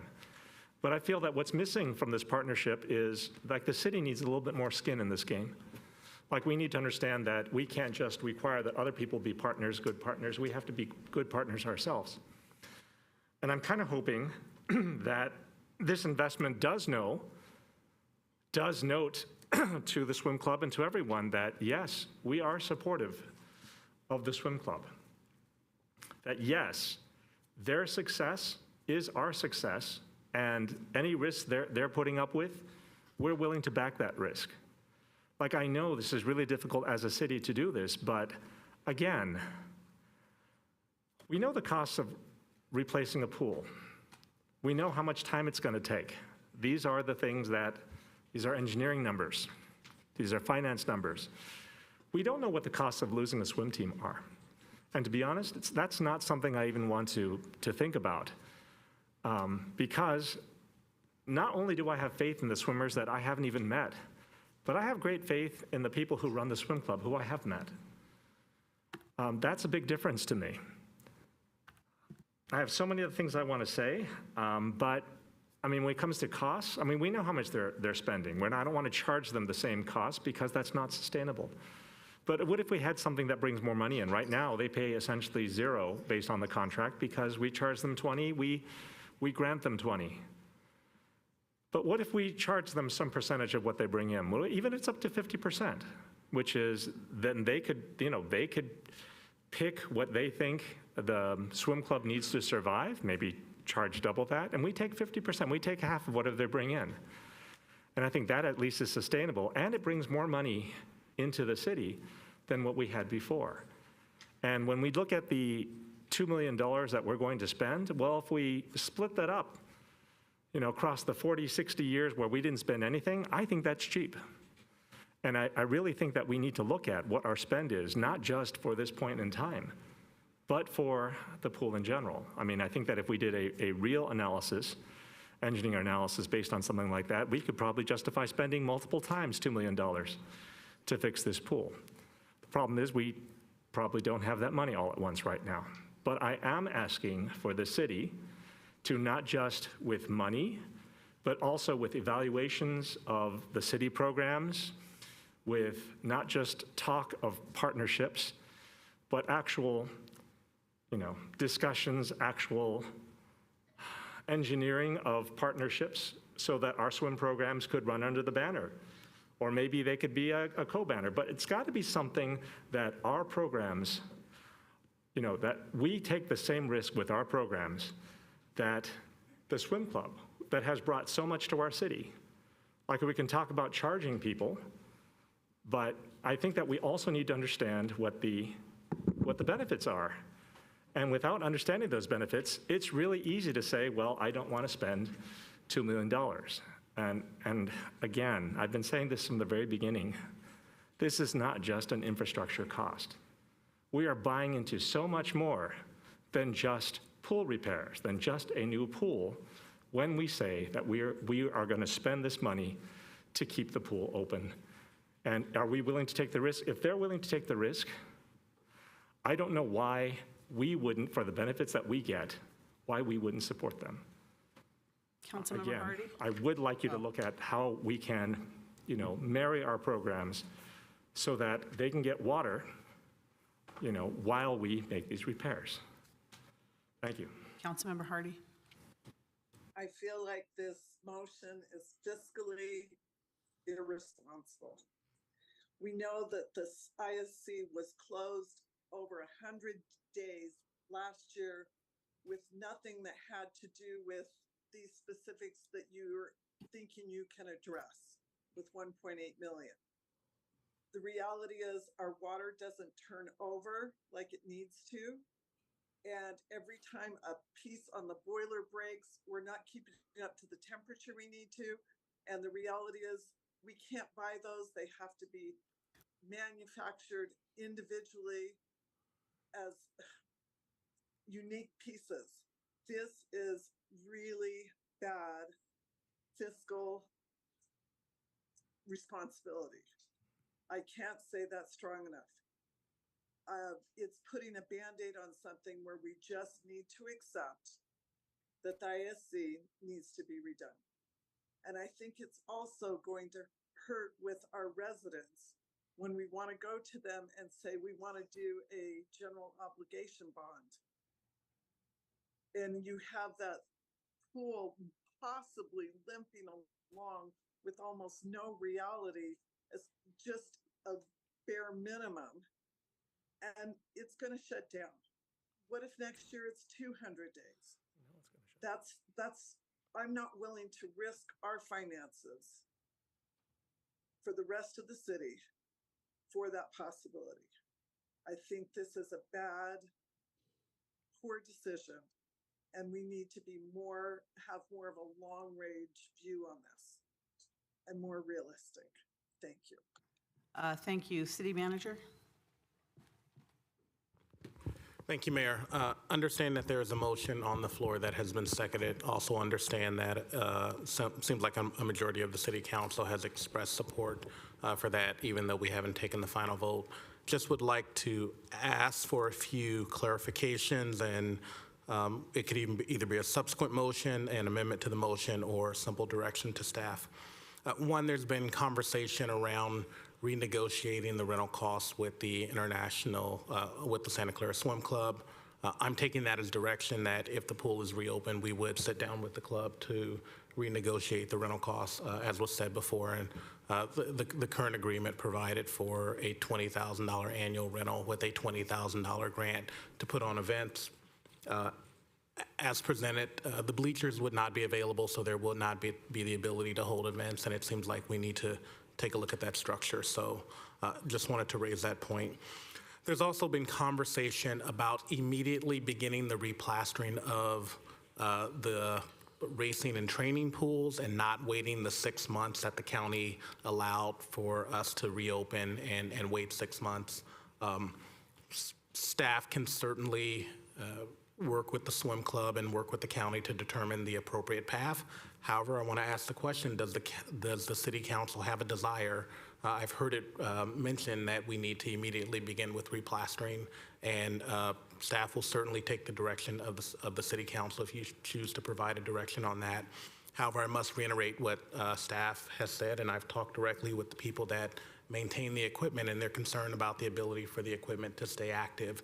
And so I do want to proffer that one of the things that we could do, even though it would be an inconvenience to the swim club, is before spending $1 million on replastering the pools to attempt to reopen them and see will the equipment continue to operate potentially for up to 6 months, and then close down and spend the $1 million to replaster if in fact the equipment will last that long. And so understand the desire that's been presented tonight, but want to provide that recommendation in the spirit of fiscal responsibility. Also, as a part of the staff presentation, there was the option of Murtha Pool. You will remember that the city council directed staff to look at a temporary or temporary to permanent above ground pool. Murtha is just one company. Staff has presented on that tonight and recommend ceasing investigation of that. And so that is our intention, but we would like concurrence from the city council. Also, I know Councilmember Kevin Park has mentioned tonight and several times that staff should look into partnering, but also what would in effect be an outsourcing of our aquatic programs to the Santa Clara Swim Club. I do want to mention that we have had initial conversations with regard to at the ISC or a future ISC, could there be a partnership, and frankly tabled those conversations. I would say that the larger conversation around ceasing the city's aquatic programs and having the Santa Clara Swim Club perform those programs is a very detailed conversation that involves potentially laying off our staff and fully outsourcing those services, because we can't have a contractor supervising city staff, and that certainly impacts our MOUs and jobs. And that isn't even on the agenda tonight. I know, but it's been talked about, and so I just want to be clear, because I know one council member is raising us really looking at partnering and no longer running our city programs. And if that's direction, I need that direction from staff. I'm sorry, I need that direction from the full city council. So I'm just laying that on the table, because I know Councilmember Parks has expressed that, and we have not worked on that, and without direction from the city council would not begin work on that. All right, so starting with the swim club, I think that once the council, I hope, approves this motion, that staff should work with the swim club, because they may want to have the work done now because they're in other water, or they may want to wait 6 months, but then it's going to close down again. So I don't want to, just from nodding heads here in the audience, I would rather our staff officially, work with the group to make sure that whether it's done now or whether you wait the 6 months, I don't know. So I don't want to make that decision, because it's up to, I don't know what their water requirements are and availability now and 6 months from now. So I don't know. So I would ask the council that we keep that open in terms of letting the aquatics group make that determination. In terms of the Murtha pools, those bids that you got are out of this world. I don't know where you would buy a Mirtha pool for $8 million, and then we didn't need permanent buildings. We don't need a lot of that stuff, but I'd say with the proposal that you put forward, that proposal makes 0 sense. So if the maker of the motion wants to add that on to remove further consideration of the modular pool solution, who was the second? Anthony, are you okay with removing that? Yeah, that's what I was going to talk about next, was removing that. Okay, so it's okay with the motion and the second to remove, or to add that part in, City Clerk, to remove that. In terms of renegotiating with the swim club, why don't you get the water done first? Get it up and operational, and then talk about that, because they're not going to be able to generate any funds there if they can't have meets. They can't have, audience. They can't have anything. It's not like they're, I guess I heard them saying, we're not rolling in money, and if you continue like this, we're going to go belly up. So I don't want to hit them while they're down. What we're doing right now is just offering them a lifeline. Here's the lifeline for now, but let's not cut off the blood going to the life. Let's get the pool up and running, and then look at, what's available in terms of what their capacity is going to be to pay rent to the city. Those are just my thoughts on this. All right, down the line again. Let's everyone keep their comments, no repeating, keep it short. Councilmember Jane. It seems to me that we couldn't open the pool unless we redo the fences so they're not climbable, in which case, while you have the pool closed, that would be the time to do the replastering to minimize the impact if we were to go down this path. Thank you. Vice Mayor Becker? Yeah, so I think it was said that there needs to be something added to the motion about immediate action. Was that correct? If we wanted that immediate action, it had to be included? I asked that the staff meet with the swim club to see if they want it immediate. For me, it makes sense to do it now. Well, Yeah. whatever, but let's leave it up to the user group. Okay. So I thought we could just leave that open for now. Councilmember Park. Yes, I was going to mention that as well. Like, I hear the concerns about staff impacts, and again, I don't know what the full staff impacts are. I'd like to learn what those are, but I don't think that should stop or delay discussions about how we can make the program more efficient and support. So, okay, thank you. So, City Clerk, we have a motion and a second. Would you dare to read that motion? Yes, the motion is to pursue a temporary reopening of the ISC for an estimated cost of $1,860,000 in one-time cost and an additional cost of $53,955 in ongoing annual cost for showers. There would not be a continued cost for porta potties, as the north and south restrooms facilities have been approved for reopening with park access. Remove Mirtha temporary modular pools from consideration. All right, so when you're ready, City Clerk, roll call vote. Oh, maker of the motion?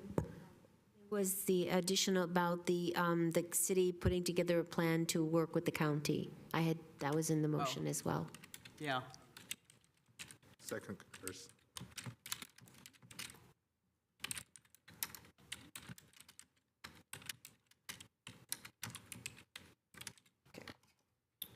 Thank you.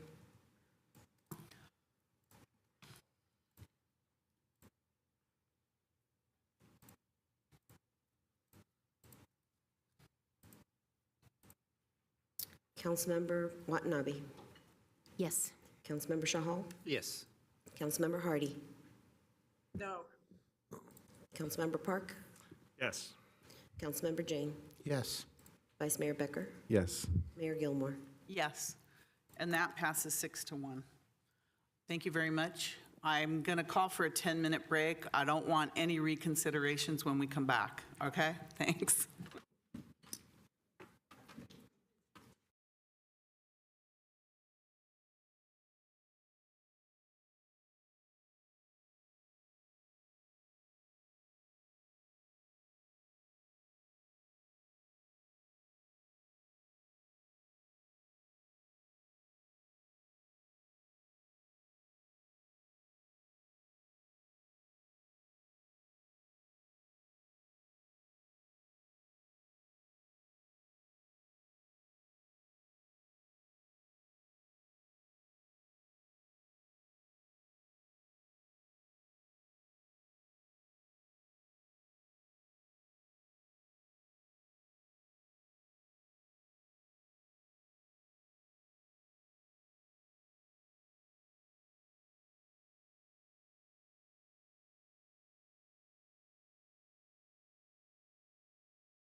Council, please come back.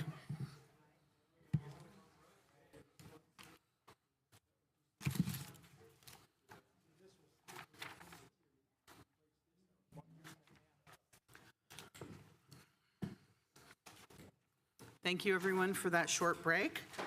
Next, we have item number 6, fiscal year 2024-25 and fiscal year 2025-26 budget action items. It's a public hearing on proposed fiscal year 2024-25, 25-26 biennial capital improvement program budget, approval of 2024-25 operating budget amendments, and adoption of fiscal year 2024-25 Housing Authority budget and Sports and Open Space Authority budget. So the public hearing's open. City Manager. Thank you, Mayor. I think that title said everything. I'll turn it over to our Finance Director, Ken Lee.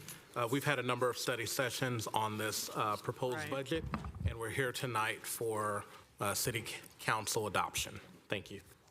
Thank you, City Manager. Good evening, Honorable Mayor, City Council. Ken Lee, Director of Finance. Appreciate the opportunity to talk about the 2 items before you tonight, which I'll cover both in this one presentation. And so the first item is the public hearing on the biennial capital budget as well as operating budget changes. And then in your role as Housing Authority, Open Space Authority, the relevant budgets for those areas. And then 6B is also, as required by state constitution, a resolution certifying appropriation limits based upon some of the state requirements. And I'll talk about that in my presentation. By way of agenda, I'll touch on key points of the 2-year capital proposed budget. I'll talk about an overview, amendments to our proposed budget, and then there were quite a few follow-up items from our 2 budget study sessions, and for transparency purposes, I'll talk a little bit about that, and then the recommendations to the budget. So by way of overview, I always like to start with the calendar because I just want to highlight that the budget before you is a compilation of work between our city departments, our finance budget staff to my left, and appreciate almost a good portion of the full fiscal year. They take a break in the summer, and we're almost right back into budgeting. And for those of us that have had careers in public sector budgets, today is the day that we work towards to getting the council to review and hopefully approve the budget before you. And so that's the item before you, June 25th. With the hopes of a July 1st fiscal year implementation of the budget. Our 2-year capital budget focuses on a lot of projects, a lot of priorities, and so I'll highlight some of the numbers for those that like it. Almost $1 billion, $926 million over 2 years, and then when we're looking over a little bit longer, a 5-year planning horizon, a $1.3 billion budget. And so with this budget, there's good news. It's a mixed bag with regards to our utilities, well-funded. 83% of the CIP is to make sure that the utilities, our water, our sewer, our garbage, our electric utilities, provided to both our businesses and our residents, that infrastructure is well-maintained and adequate to continue operations and to support growth of the city. And then in areas where the general fund, you've, I know, heard many times from your finance director about our lack of funding and our unfunded infrastructure need. In those areas where we have some dedicated funding sources, we fall well short of those areas. And as the city manager mentioned in the previous item and repeated in every budget presentation, over $600 million in needs. And so many of our departments who are on the grounds keeping up with the facilities have identified urgent needs over $600 million. We started this budget process with about $23.9 million in our general fund capital project reserve. This budget recommends the use of $15 million of that, and then continues the allocation of $1 million from the prior 2-year CIP. This budget also includes carryover requests to continue capital projects that don't stop on June 30th, but need to continue being built and operated. And so this budget includes about $279.9 million and detailed line by line in attachment 2. With regards to the operating budget, the budget before you last June adopted a 2-year operating budget. This budget includes amendments to that budget based on revenues, labors, non-personnel, resource, and production costs in all of the different city funds. And so some highlights and themes, just with regards to our general fund structural deficit, that still remains. I've reported an update out on that 10-year general fund forecast in early May. We will continue to, from a fiscal perspective, work on identifying resources for capacity for restorations of many of the services that were put on pause with COVID, service expansion, capital maintenance, reserve contributions. The list goes on in terms of our needs. And then potentially with regards to ongoing labor, that could potentially impact the budget in the future. The 2 bullets here, just with the update to the budget, a small shortfall that's balanced using the use of reserves, and I'll talk about that just within the next few slides. So every city budget in the state of California is required to report out on based on governmental accounting funds. So on this slide, it shows a $1.64 billion budget across the different fund types. The primary dollars are allocated to our enterprise funds. That's where our utilities, our electricity, our water, sewer, our ratepayer-funded activities are primarily funded. If you can see here, the general fund activities, roughly $309 million, and then from a capital perspective, for the 24-25 year, about $567.8 million. When you look at the organization of the budget, we do organize it by project theme, and so you'll notice here over the 2-year biennial budget, $926 million. A good 2/3 of that or more is dedicated to our electric utility. And then beyond that, the sewer utility and transportation round out the next top 3 of the areas where the investments are allocated. It is important to point out that while the budget over a 5-year term, $1.3 billion, 83%, the orange piece of this pie, are focused on our utilities, and then the remaining funds are general fund and some of our special dedicated funds around traffic, grants, and our parks represent 17% of the budget. That is not enough to fully fund all the infrastructure needs within the city. And so when you drill down to the general fund areas, it shows the spread of the $16 million that's recommended in this budget to be allocated out. Leaves roughly $8.9 million in the capital projects reserve, a very, very modest amount when compared to our sizable need, and I'll talk about that on this next slide. And so when you look at over a 5-year period, our departments identified specific areas either through prior reports. I know in the last item it was mentioned several reports were done 5 years ago. And so our departments identified needs of $626 million over the next 5 years of known needs. And then even beyond that, there's been several studies or storm drain master plan that showed $290 million of needs, a bicycle master plan, pedestrian plan, ADA needs. And so when you look at a combination of both the needs identified over a 5-year period and those identified in different various studies, well over $1 billion in need. So this is not a problem that's specific to the city of Santa Clara. A lot of jurisdictions up and down this state as well as across this country are facing a dire need when it comes to our capital infrastructure. With regards to the operating budget amendments before you, I mentioned that with the 2-year budget approved last June, this budget includes amendments across all the different city funds for revenues, and expenses, including labor and non-personnel costs. It updates all our electric, our utility funds, enterprise funds, position changes, and all those items are described within the appendix of the document. Some of the key highlights I want to point out with regards to the operating budget, I mentioned a small shortfall that had developed based on our projections for 24-25, so our recommendation here is the use of reserves, both the budget balancing reserve and budget stabilization reserve. 3 areas of investments to support key areas based on current year savings. That includes our police park patrols based on some incidents that our Parks Department has noticed with regards to vandalism as well as safety. Recommendation here, $230,000 to restore park patrols. Library hours, 4 hours at Central Park Library on Sundays, working very close with our city librarian. And then some feedback on our senior center trips, so dollars allocated in the budget, a net of $13,000 is included in this budget before you.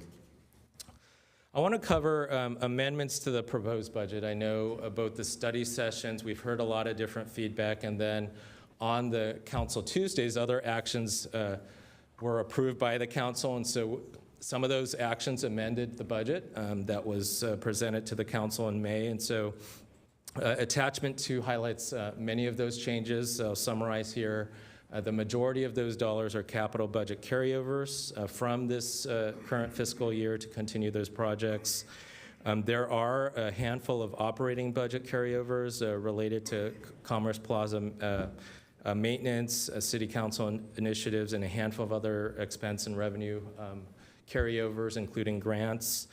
And then there were actions taken on different Tuesdays that included grant funding with the 49ers, updates to our contribution for our convention center, including updates from staff that we've received from San Jose regarding our wastewater facility, addition of an assistant director position, and then some changes with regards to downtown parking maintenance funding as well as HUD funding to align to the annual plan. So those are items that have been before the council on a given Tuesday since the release of the proposed budget, and those changes are included in the item before you.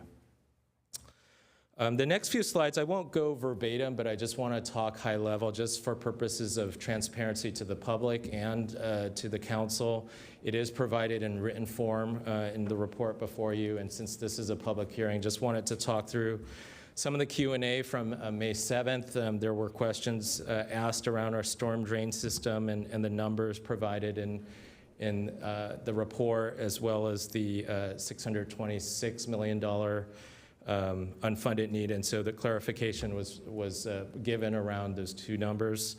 And then there was also questions about how a bond could potentially work, that there's tranches of issues of dollars that if a bond were approved, would occur over, and that repayment would occur over a 30-year payback. And then with regards to the June 4th study session, there were some questions regarding the recent settlement with the 49ers and some of the impacts there, and so it's summarized before you. Some clarification around the growth of general fund expenses and some of the explanations with regards to our salaries or the cost of delivering services, and then our revenues to help offset some of those. There was a correction on a title on a slide, and then just some clarification on some of the contributions and what's still outstanding from an unfunded need around our convention center. And so hopefully, as we look ahead, opportunities either through operations or revenues, enhanced revenues, could potentially fund some of the needs in the convention center. There was a question and a request for the cost of the lawn bowling facility. I do want to highlight that the budget before you includes $175,000 that was previously allocated for a trailer. I know that there have been multiple reports back to the council from staff as to different options, and so staff looked at some of the prior estimates and did a quick update, and currently the cost of both a new trailer, the engineering, the permitting, and the location of utilities at a new trailer would cost approximately $1 million, leaving a funding gap of $825,000. Of course, if that direction is provided by the council, further refinement by our Public Works Department would be necessary. There was a question around specificity if a bond were to move forward, and I believe that was provided to the council, and in a future discussion on the bond, we'll get into a little bit more specifics with regards to what potentially a general obligation bond would fund. How much of the international swim centers included in the unfunded $600 million number? There was a placeholder, about $44 million included. This budget includes $1 million plus about $600K in carryover, so 1.6. 1.9, excuse me. And so if, depending on direction and or refinement of some of those cost estimates, we may be back before you to allocate additional funds. There was a question on the timing of the convening the Economic Development and Marketing Subcommittee, so working with our city manager's office, hopefully later this fiscal year. And then the costs for a Rainbow Crosswalk, working with our Public Work Department, a general estimate of $100K. Again, depending on scope, location, size, and the work effort needed, that would need to be refined. So item 6B includes the appropriation limit, as I mentioned. This is in compliance with state constitution and laws, Proposition 4 in the late 70s, and an update to that, Proposition 111 in 1990, that limits the amount of revenue that can be spent by government agencies. And so basically that calculation takes a base year, it grows it based on population and income, and assessed values. And so when you do that math, that limit is roughly $651.4 million. Our budget before you hits about 36% of that limit, so we're well below the requirements limited by the state constitution. And so with that, the item before you includes approval and adoption of our two-year capital budget and the recommended revisions detailed in attachment 2. Amendments to our operating budget that was approved by the council as part of the June 23 action. Approval of the appropriation schedule, so the technical appropriations to authorize the expenditure of funds by our city departments as detailed in attachment 3. Approval of the Housing Authority expenditure budget. Approval of the Sports and Open Space Authority budget. And then item 6B, adoption of a resolution establishing the city's appropriation limit in accordance with our state constitution. And so with that, that concludes my presentation. Again, appreciate the time to engage on the budget and just want to recognize again just the hard work of our city staff in all our departments as well as our finance department. So thank you. All right, thank you so much, Director Lee. Is there any questions from council members on the budget presentation? I know we've had a lot of study sessions on this. I don't see any. Okay. So all right, I see it now. Councilmember Jane. So it seems like the last council action was to approve 1.8 million. And I see that in this, is that a CIP or is that an operating budget? Because I think there's $58,000 a year to operate it. Where does that fall? And then the other question I have is, we're passing a capital budget, and because that's a regular budget, I believe that's 4 votes, but operating fund amendments, since there are amendments, are those 5 votes? I just wanted to understand. Thank you. Any other questions from the council? That's it. Director Lee, one question. Great, thank you for the question, Councilmember Jane. And so I'll maybe work backwards. The item before you for a 2-year capital budget based on our city charter is a 4 votes, it's majority, and then any subsequent amendment after that adoption is a 5 vote. Our interpretation, at least working with our city attorney's office on the operating budget, just by practice, we've brought it back to the council as an amendment requiring 5 votes. I know we're getting more clarification. So with the item before you, what we've recommended on the operating budget is a 5-vote affirmative vote to adopt the changes to the already approved 2-year operating budget that was before the council. With regards to the dollars in the budget, if I could go back to explain some of I know they're big dollars, so I want to make sure that it's very clear what you're approving. So the budget before you with regards to the 2-year budget for capital funds, if you look at item number 3 here, includes $567.8 million in 24-25 and $358.9 million in fiscal year 25-26. So that's the 2-year adoption of the capital budget.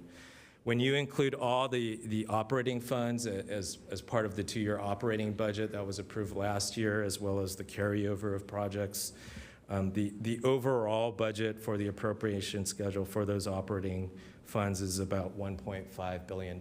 So when you consider the different funds individually, they add up. I showed on slide, let me just get there, slide 7, the 1.6. Let me just go back really quick, just for purposes of, to be abundantly clear, just the overall net budget. So a lot of those transfers are between city funds. And so when you take out some of the accounting, kind of double counting there, it's a net $1.6 billion overall net budget. So just want to clarify all the different numbers. Hopefully that answered your question. Is that it?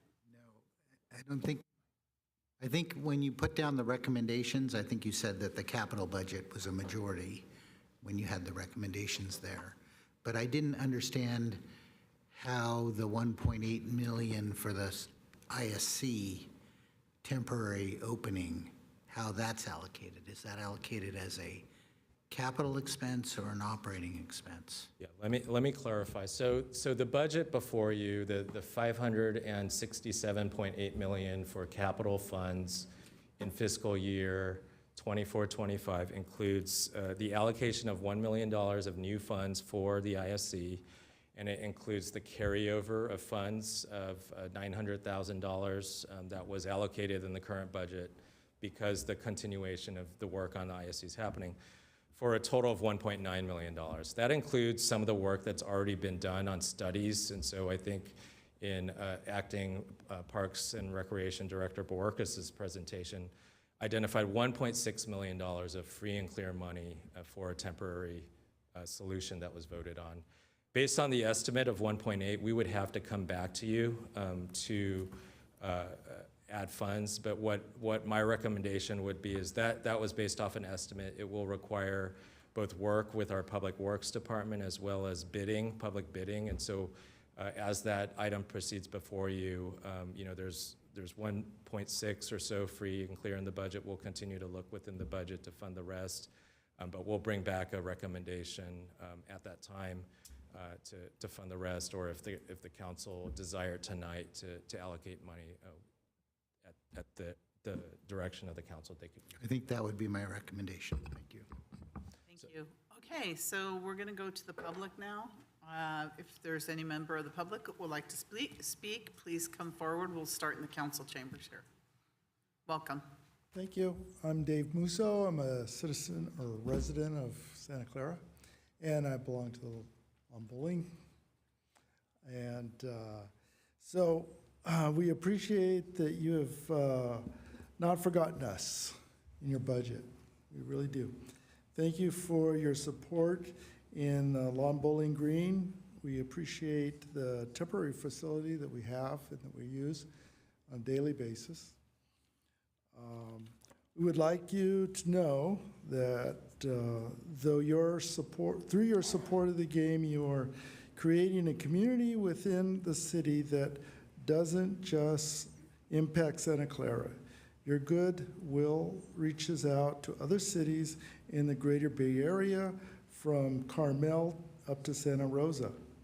Santa Clara Lawn Bowls Club is the largest group usually attending other lawn bowling events. And we're known for being the friendliest group out there. And we're proud of that. And so that what that gives the city is a little bit of, pat on the back or whatever. We like to think that way anyway. And so anyway, we're very dedicated to this sport and are happy it exists, and we excited to represent the city in Santa Clara. We all are sad and understand the city had to do what it had to do. They had to demolish the old building to build the library, and now they didn't have money to rebuild it, and things had to be done. But we will support whatever it is that you decide, and we'll continue to appreciate what we have as long as we can get it.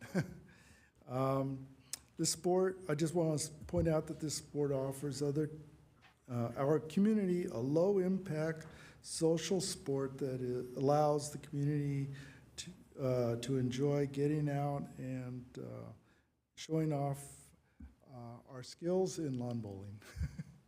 But I think it's a good thing to have in the community so that people don't have to stress with injuries.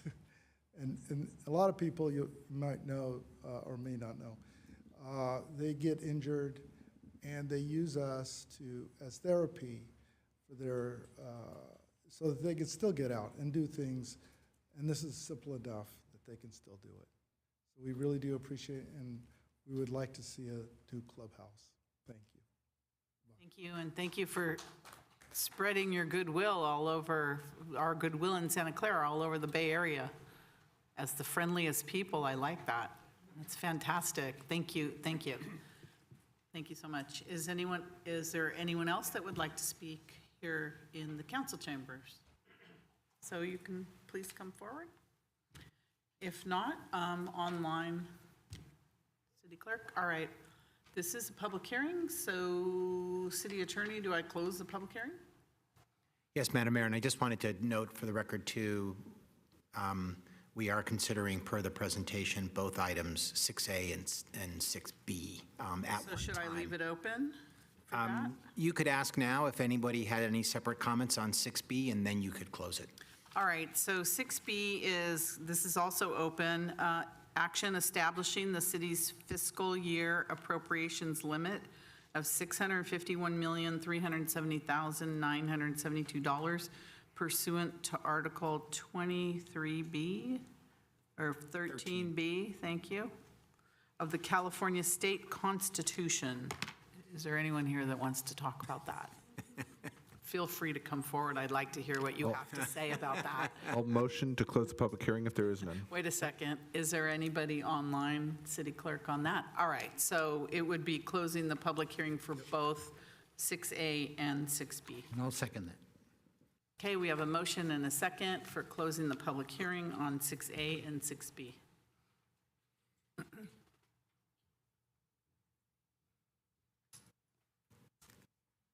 Councilmember Watanabe? Yes. Excuse me. Councilmember Shahal? Yes. Councilmember Hardy? Yes. Councilmember Park? Yes. Councilmember Jane? Yes. Vice Mayor Becker? Yes. Mayor Gilmore? Yes, and that passes unanimously. All right, Vice Mayor Becker? Yes, thank you, Mayor. So I'm looking at taking staff's recommendation, but I would like to have some inclusions into that.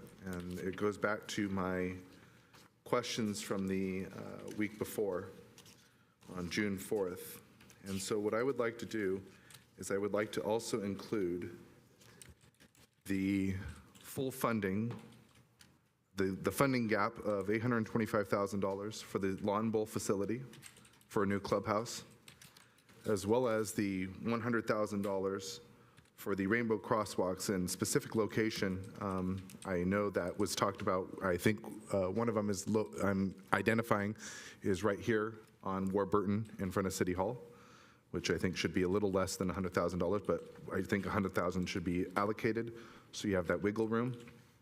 But going back to the clubhouse for one moment, which is, we just talked about the swim club just a little bit ago, and that if there is no there is no pool, there is no swim club.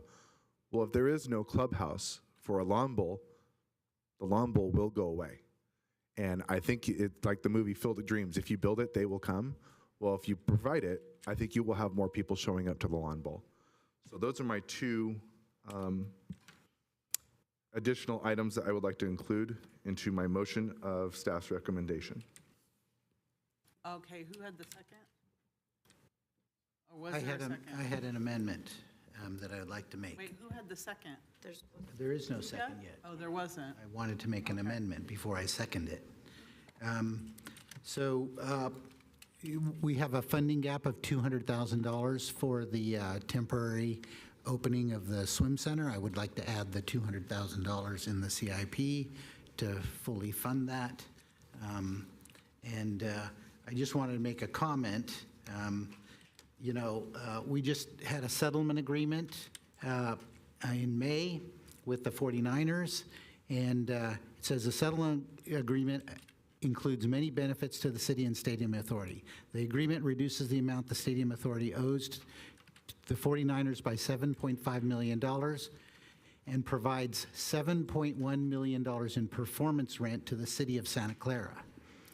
The settlement also amends various agreements, resulting in new revenue to the city of Santa Clara on an annual basis estimated at $2.8 million over the next fiscal year. Finally, this is from the press release from the city. As a result of the settlement agreement, we project Santa Clara's general fund will receive $20 million in total revenue from Levi Stadium over the next 2 years. And the reason why this is relevant is because I consider that to be essentially one-time funding. And I think one-time funding should be spent on one-time expenses like funding these capital projects. And I think, I look at my parents. My dad is 89, my mom is 86, and having social interaction is so important to them.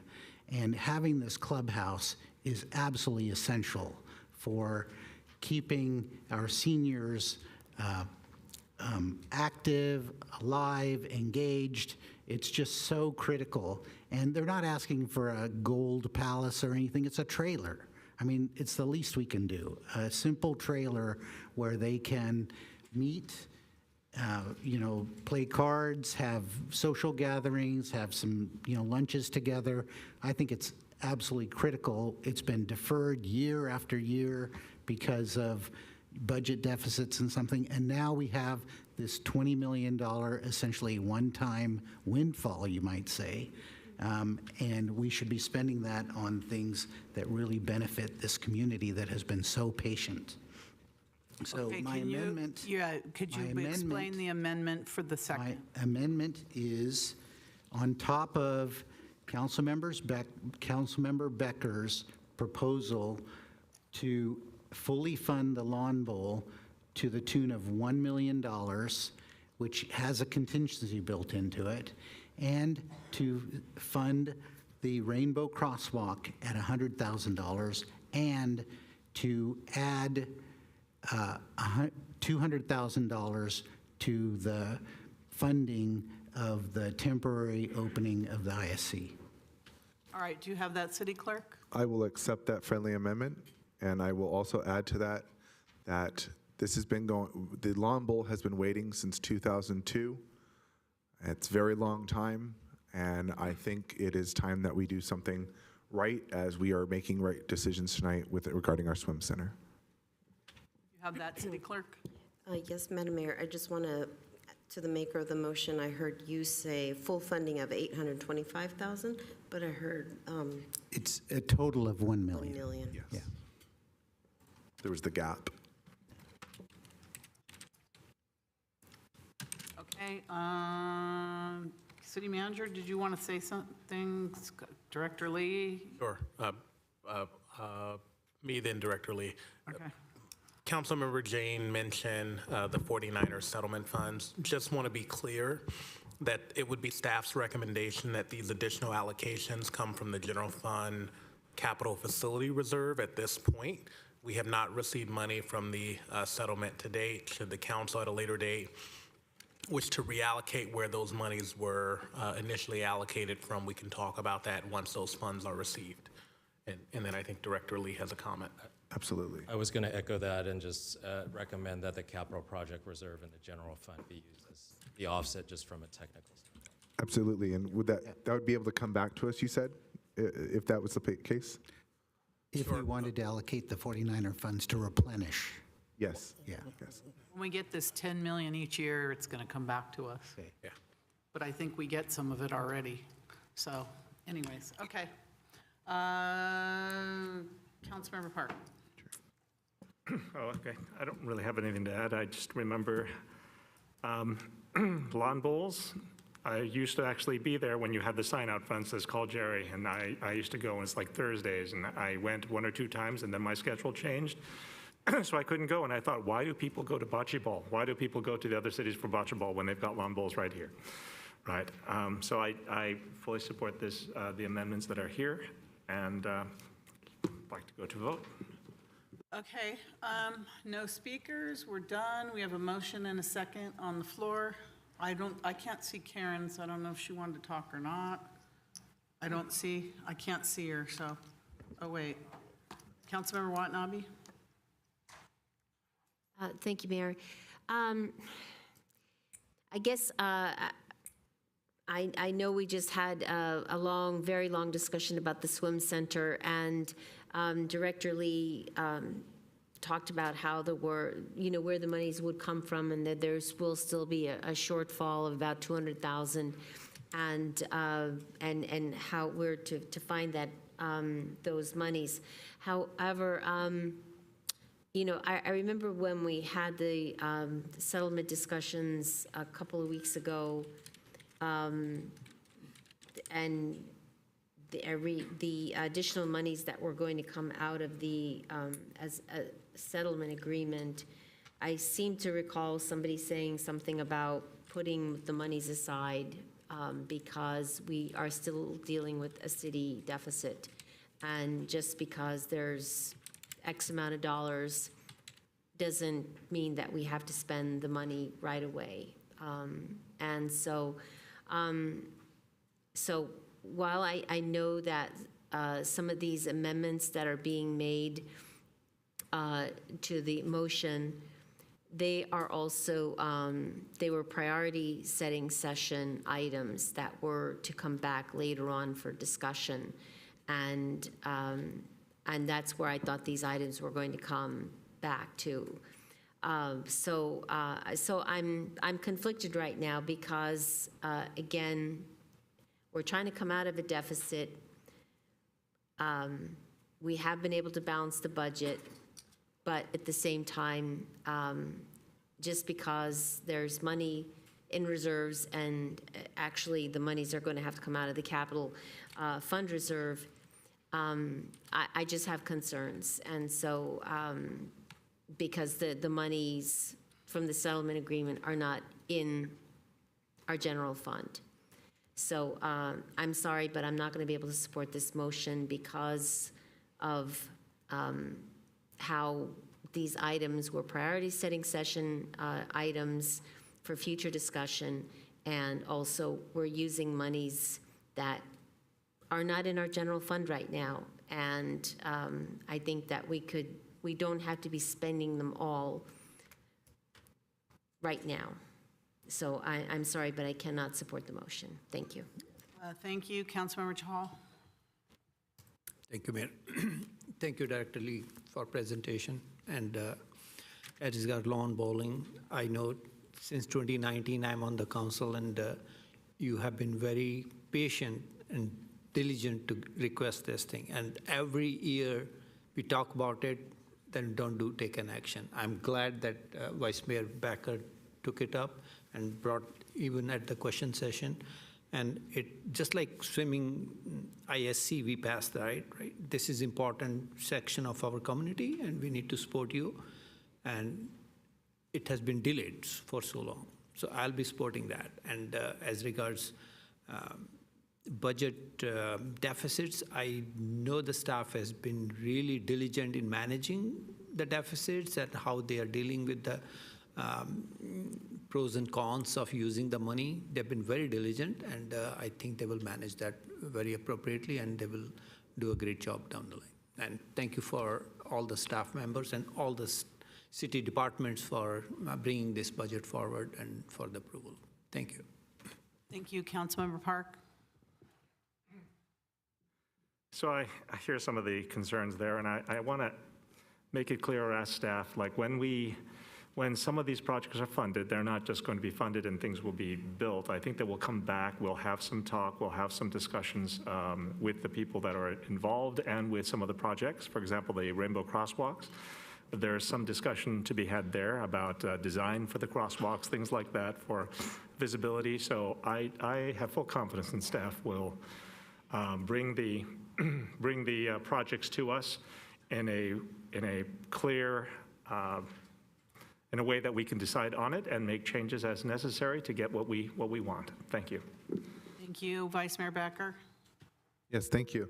I do understand a lot of the concerns too. We are getting ourselves out of a deficit, but these are also one-time funds. Tonight, we looked at, the swim center situation. We took action. Tonight, we're looking at the lawn bowl issue. I'm looking at taking action. I think a lot of these things are coming down to quality of life for our community. And, a lot of these things that were in fact on our priority setting session. In fact, I put those on our priority setting session the first time I ever became a council member. I am now almost 4 years into my term. That is how long it has been that I've been putting these on priority setting sessions. And one thing I've noticed is being a council member and in government is time kills everything. And that's the thing is I don't want to see time kill this anymore. This is an opportunity to make a wrong a right and fulfill what we were supposed to do 20-some years ago. So I do understand the concerns. I understand where, our situation, but I think we're going to be coming out of this fighting pretty strong. And again, it comes down to our residents' quality of life, and I want to make sure we make them happy. Thank you, Councilmember Hardy. Thank you. Oh, there. I'm a little concerned because we have worked so hard on our budget, and to add some things right at the end that we know are on our priority setting that staff has not been had the time to look into and bring back to us. I was on the planning commission when the lawn bowling was taken down to begin with, and as part of the library rebuilding. And so I've been aware of this for a very long time. And we had an idea to put it over in the park next to the senior center, and I got yelled at over that, saying, how dare you think everybody that lawn bowls is old? I said, I never said that. I felt like we had better space and a better possibility, and the senior center could be used as the meeting area, as the restrooms. And now we're looking at spending $1 million on another trailer, and I'm worried about that. So I would like to, if the maker of the motion is willing to bifurcate this, so that we look at just our what's in our public hearing, the biennial capital improvement program budget, and the fiscal appropriations according to California Constitution. I'm worried about adding some things in there that have not been fully vetted. And that bothers me, to put forth one-time funds that we don't even have yet. Thank you. Thank you. Councilmember Jane. These items, actually, I believe, have been vetted for a long time. They've been under consideration for a very long time. And we have this windfall from the 49er settlement. I believe that this is a great opportunity where we can use some of those funds. They're one-time $20 million to fund this. And I think we have discussed this endlessly, just like the swimming pool. And I think it's time to take action, so I'm supporting it. Thank you. First of all, I don't think we have a windfall yet, so I'm waiting to see the 20 million over 2 years. However, I do have to say, when the swim center went down and the bathrooms were closed, it just showed that that was a problem for lawn bowls, because where do you go when the library is closed and other things? So I'm actually going to support the motion, but I do want to say that when we do get a trailer, it needs to have a restroom in there, because I don't think that the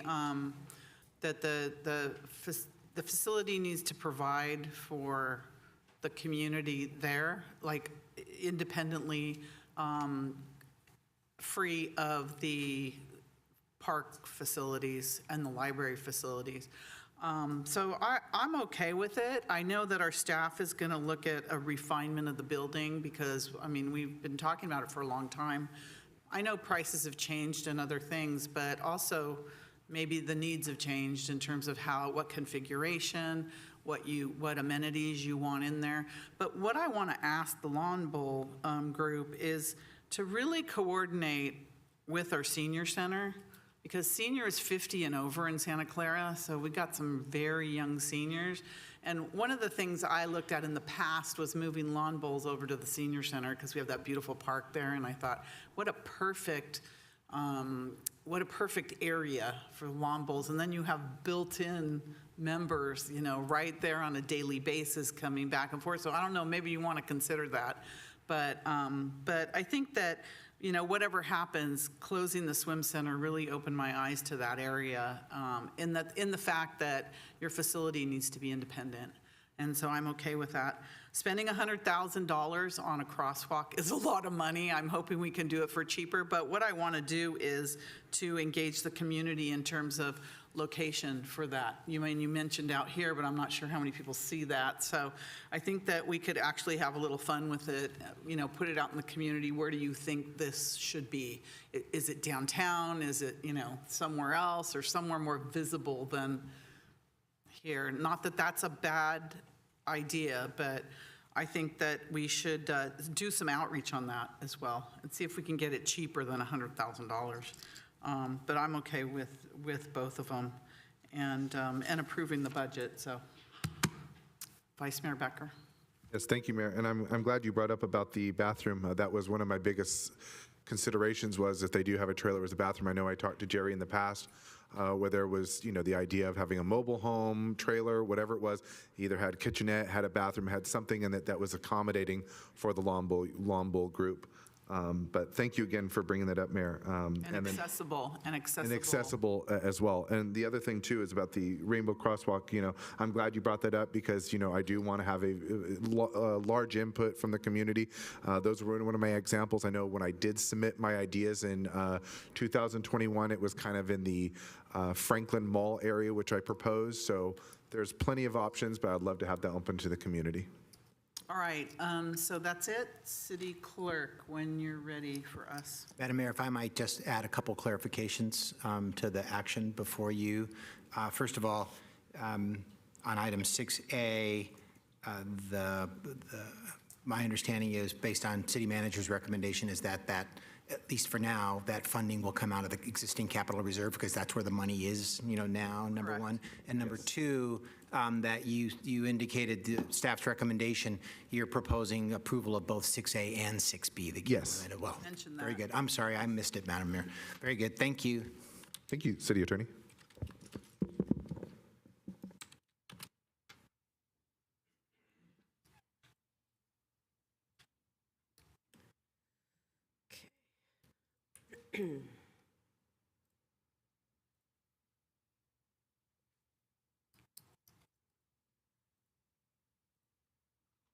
Councilmember Watanabe. No.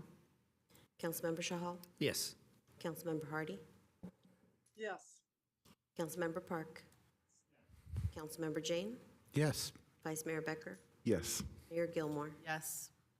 And that passes 6-1. Thank you very much. Thank you all for coming. Thank you.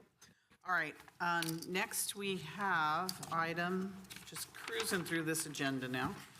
Thank you, staff, finance staff, Director Lee, and everyone, all department heads, city manager's office, city attorney's office, for putting all this together, and the long nights that you put in, including this one. We appreciate you being here this evening. Thank you very much for all your hard work.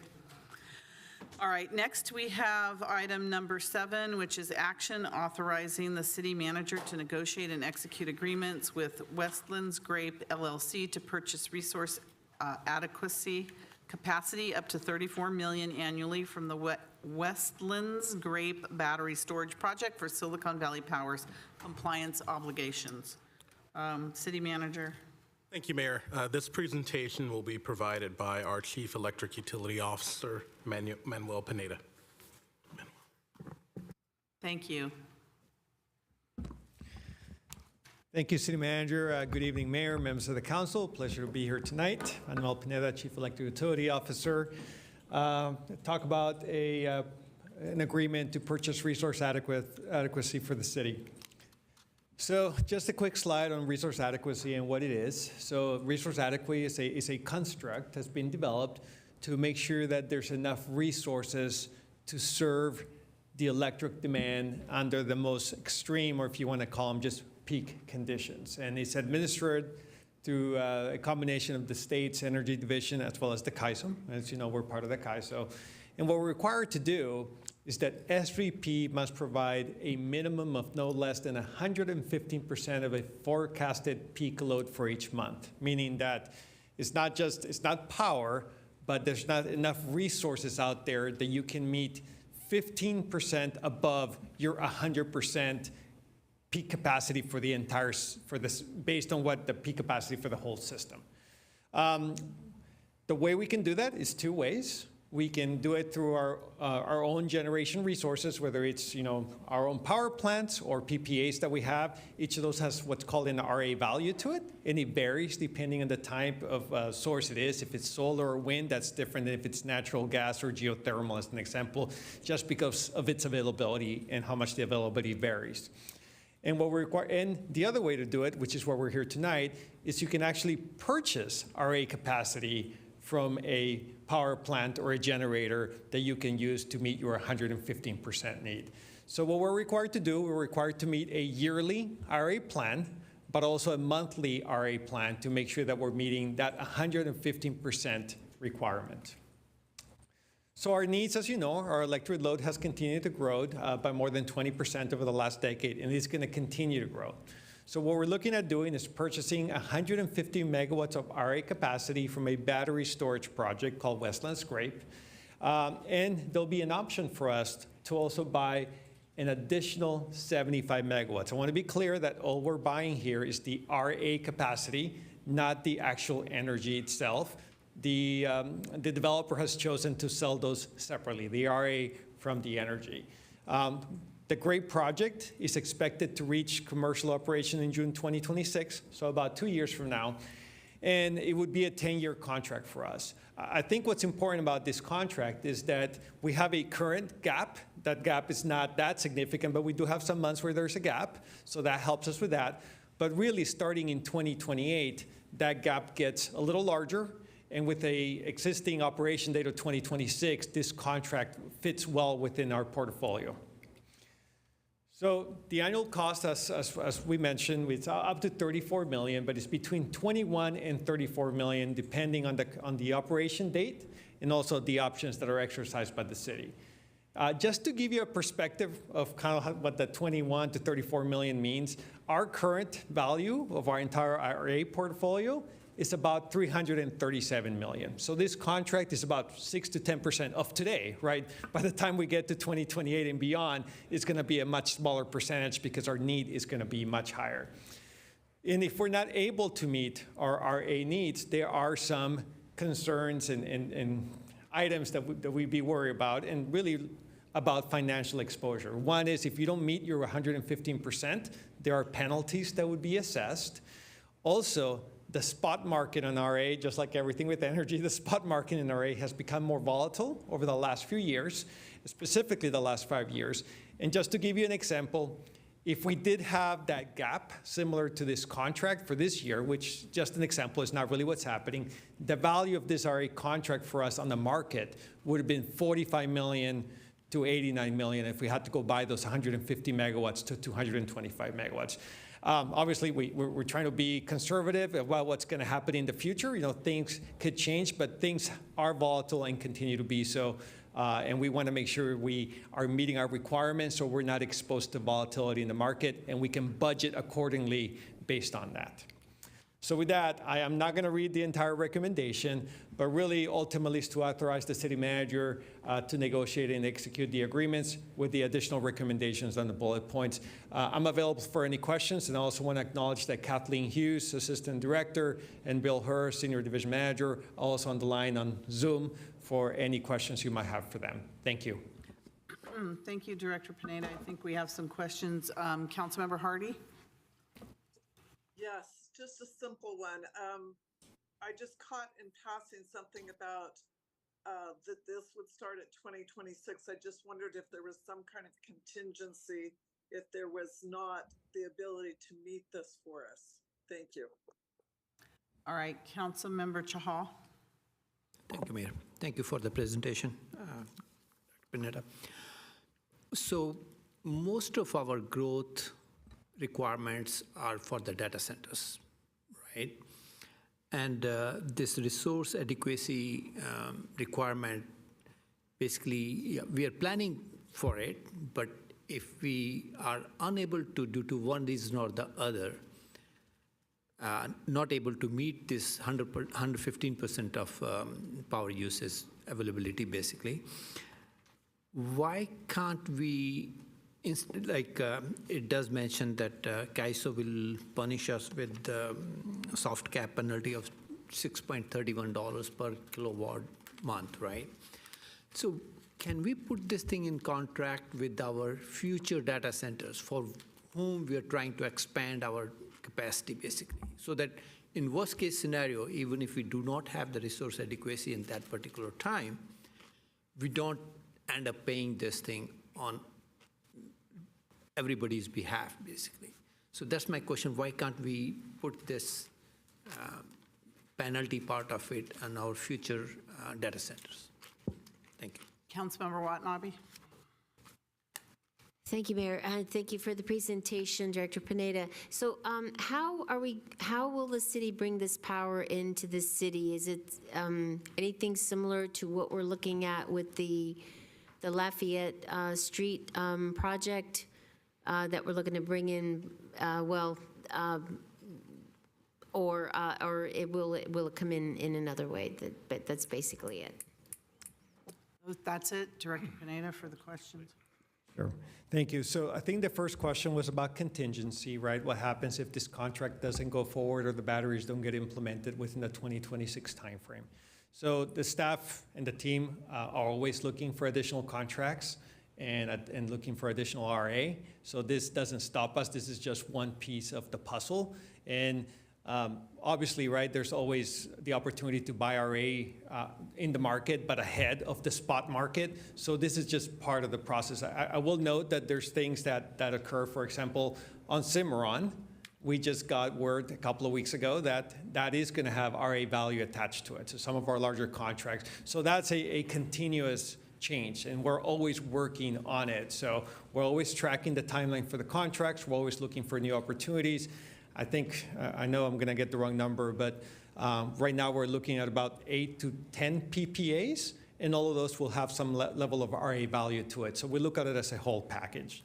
I will do the last question next, which is regarding that transmission. So for this one here, we're just buying the RA value, and the RA value is for the whole system to make sure the entire state has enough power. So we're not actually buying power, so we're not bringing that power per se into the city. Just from a pure bring power into the city perspective, the power comes in through transmission lines throughout the state, and the next big project for us is the LS Power transmission line, which is going to bring an additional X number of megawatts into the city.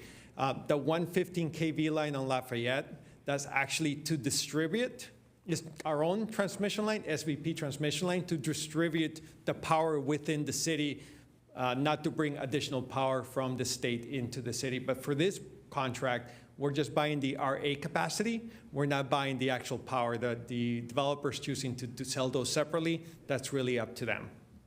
On the cost of for data centers, right? Can you put this cost to data centers?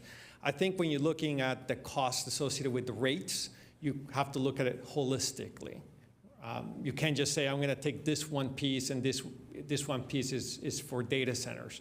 From a growth perspective, a lot of our growth is happening because of data centers, as we talked about. In addition to that, we do have growth due to residential, we have growth to commercial. Because we have a large customer base, we also have the ability to enter into this kind of contracts, right? Smaller cities with smaller bases cannot. And sometimes they're more open to the open market, which would actually be more expensive if you can't do these larger contracts that having a large customer base allows us to do so. Also, because we have a large customer base, we can enter into contracts like Cimarron, right, now with the RA value as well. So that helps us actually control costs instead of being open to the spot market if we had a smaller customer base. Now, I'm not saying that's exactly what would happen, but it's just not a to A comparison that if there is a penalty, for example, if there was, or if there's a cost, is because we have a large customer base. In some cases, it's the other way around. Having a large customer gets you a better deal than if you had to buy for a much smaller RA piece that you couldn't compete for a contract like this, and you have to pay, you could end up paying higher prices. So that's kind of, it's the assignment to one land use based on the other one. It's not exactly how you would want to do it, because you also have to look at the benefits of having larger customer base, for example, that allows you to build DVR, right? That you probably wouldn't be able to build DVR, and that gives us a lot of value both from a cost perspective, but also from an RA perspective, because it's a natural gas power plant that can be on any time. So the calculation involves a lot more factors than that, than just saying, it's the large customer base that's causing this, because it's also the large customer base that allows us to enter into these bigger deals at lower costs instead of being open to just the market. All right, Councilmember Jane, your light is still on. Yeah, thank you, Manuel. I think you said that we got RA with Cimarron, which maybe we didn't expect. Are we having to pay for that, or does that actually make the Cimarron deal a better deal? Because I know the price has increased on Cimarron. Yeah. It was a pre-negotiated part of it, so we had two prices as part of the staff report, and we can go back and get you a summary of that. We had a price if there was no RA associated with it, and there was a price if there was RA associated with it. But from us, there's a benefit that there's RA, and it makes financial sense to do so. There was an increase, but we think it's a beneficial increase when compared to the RA value that we're getting. Right, so we are paying extra for the RA. Yes, we are. Thank you. Councilmember Park, you have a question? I do. So I know that when we look at other parts of the world, and like Europe is facing a storage crisis because they are actually generating too much solar. I mean, they're getting negative pricing, energy pricing, which isn't necessarily a good thing. It's good and bad. But one of the things that they want, because they have got too much solar generation, is storage capacity. And for us, like, I know that we have cheap prices, but we don't have the solar implementation. In fact, sometimes our cheap prices discourage people from putting in solar. I mean, they have to weigh the costs of putting in solar versus the benefits. And I'm wondering at some point, like, I know that giving people the ability to generate their own power kind of goes against us being a utility, being a service. But is there a breakover where maybe we should push more solar first and then look into storage? I mean, at some point, with the fact that we've got more solar generators locally, amongst the residents, would that actually be a benefit? Would that, alleviate or reduce some of our needs for getting RA for storage for RA? And, eventually we would have to get storage anyway if we have too much generation, but at least up until we get to that point, maybe we could reduce some of the energy costs. Okay. So regarding solar and RA, so I would note a couple things. Certainly, I think that our rates are very competitive. So the return on investment on solar panels for residential is it's pretty long-term. Usually, it takes longer. The feedback that we get is typically people want to do it more for environmental reasons than financial reasons, which is different than, say, when you're in PG&E territory. From a pure kind of the residential solar, if you were going to do a program and how that fits into our RA portfolio, as you know, our residential load it's only 6%. And if a percentage of those residentials did solar, from an RA perspective, it would not be a significant bump to our overall system, because when we're looking at that only being 6% and we're required to put 115% of the peak, we would still have to need to do these contracts to be able to achieve that. In addition to that, RA values really vary depending on the type of generation you're having. If you have a generator that's more of a constant, for lack of a better word, or base load like natural gas or geothermal, because that's always available, that has a higher RA value. With something like solar, because it's not always available, there's certain months where their RA value is really low. So I would say that while we definitely want to encourage solar, and we do, from an RA perspective and what we're talking about here, it would not make a significant difference in us needing to enter into contracts like this to meet our needs. I do want to note that if you look at just storage in general, a lot of the solar projects we're looking at now have to have storage for us to, not all of them, but a lot of them have to have storage for us to be workable for us, because we need to be able to have that power not just when the sun's shining, but also when the sun's not shining as well, and be able to store it. So we are looking at a combination of both, which is preferable to us. But from a pure residential solar program within the city, it wouldn't be significant enough. It would be a very small percentage. We would still have to do contracts like this to meet our required 115%. Okay, thank you. Okay, I'm going to go to the public now. So do we have any members of the public? I see nobody's here in the council chambers except for us. City Clerk, are there any members of the public? Okay. Comments from council? Councilmember Park? Yeah, my point wasn't that we wouldn't need storage. Like, we would need storage regardless. But my question was, could pushing more solar give us both benefits, which is we get lower residential rates? Maybe we could show that if residents are generating enough power, it's only 6%, but if they're generating enough power to cover residential uses, then we could charge differently based on where the energy is coming from. And then we would still need storage, because if we do get to the point where we've got an overabundance of energy generated for the smaller users, like you said, only 6% from residential, at that point, would it be like, would we get the best of both worlds? We'd get even lower prices for residential. You would have a way to differentiate uses, data center use versus residential use augmented by residential solar, and then we would still need storage, hopefully, if we ever get a surplus, or for the RA if we don't have a surplus.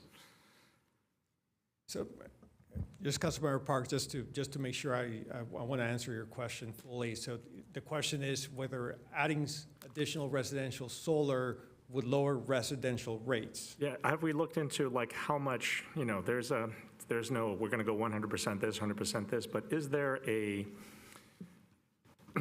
sweet spot between implementation of solar and storage? Is there a path that we can take that isn't just all storage now without, additional solar? We get a little bit more solar, which hopefully, results in needing a little bit more storage, but we kind of build to that instead of just going all in on getting more storage for external energy sources. I mean, as long as we have the external energy sources and we don't have an abundance or an overabundance of residential solar, I would think that the prices would increase as the market increases. So I want to be careful that we don't go too off subject here, because really the discussion today is about this RA contract that we need. I think you're asking some good questions about solar for residential. I think the last time we communicated to council, we have implemented a program that's for commercial and multifamily residential. We committed to come back to the council later on with additional information on solar for single-family residential. I think the thing to do would be to go back and see where we're at in the initial study for commercial and multifamily, and then get back to the council on what the next steps would be and what that analysis would be. So I don't want to get too far off target with kind of what we're talking about here. Those are some very good questions, and we'll work with the city manager to kind of return to council with the appropriate information and timelines for those programs. Very good. Vice Mayor Becker? Thank you, Mayor. I'd like to make a motion to take staff's recommendation. Second. We have a motion and a second for staff's recommendation. Councilmember Jane, your light's still on. All right. Any other discussion? Seeing none, City Clerk, when you're ready. I can't see Councilmember Hardy, so I assumed she didn't put her hand up. Okay.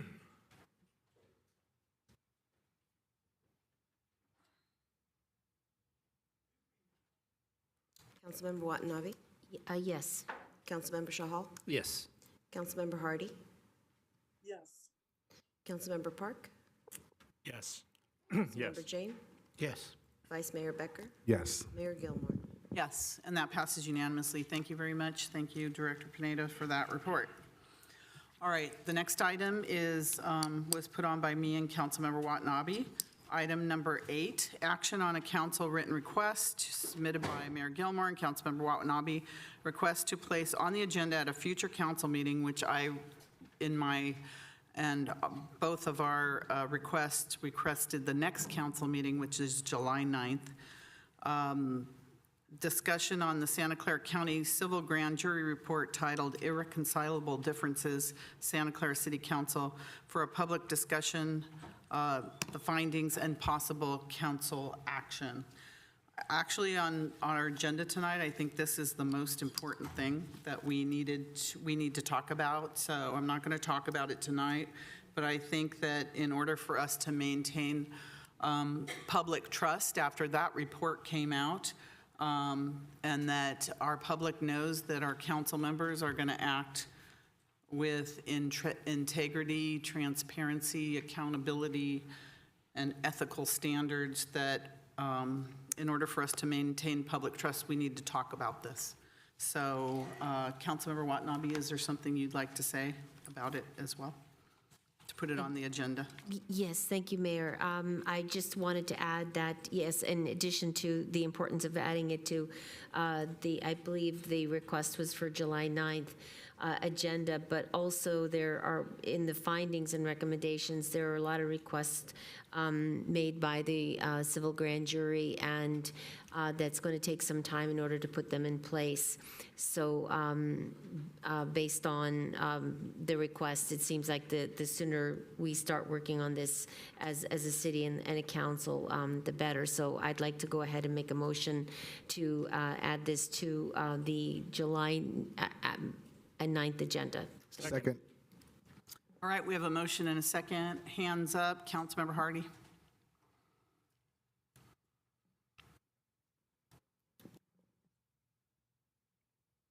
We can see you, but I'm not sure we can hear you. There you go. Yeah, sorry, it takes Okay. just a minute for me to turn on.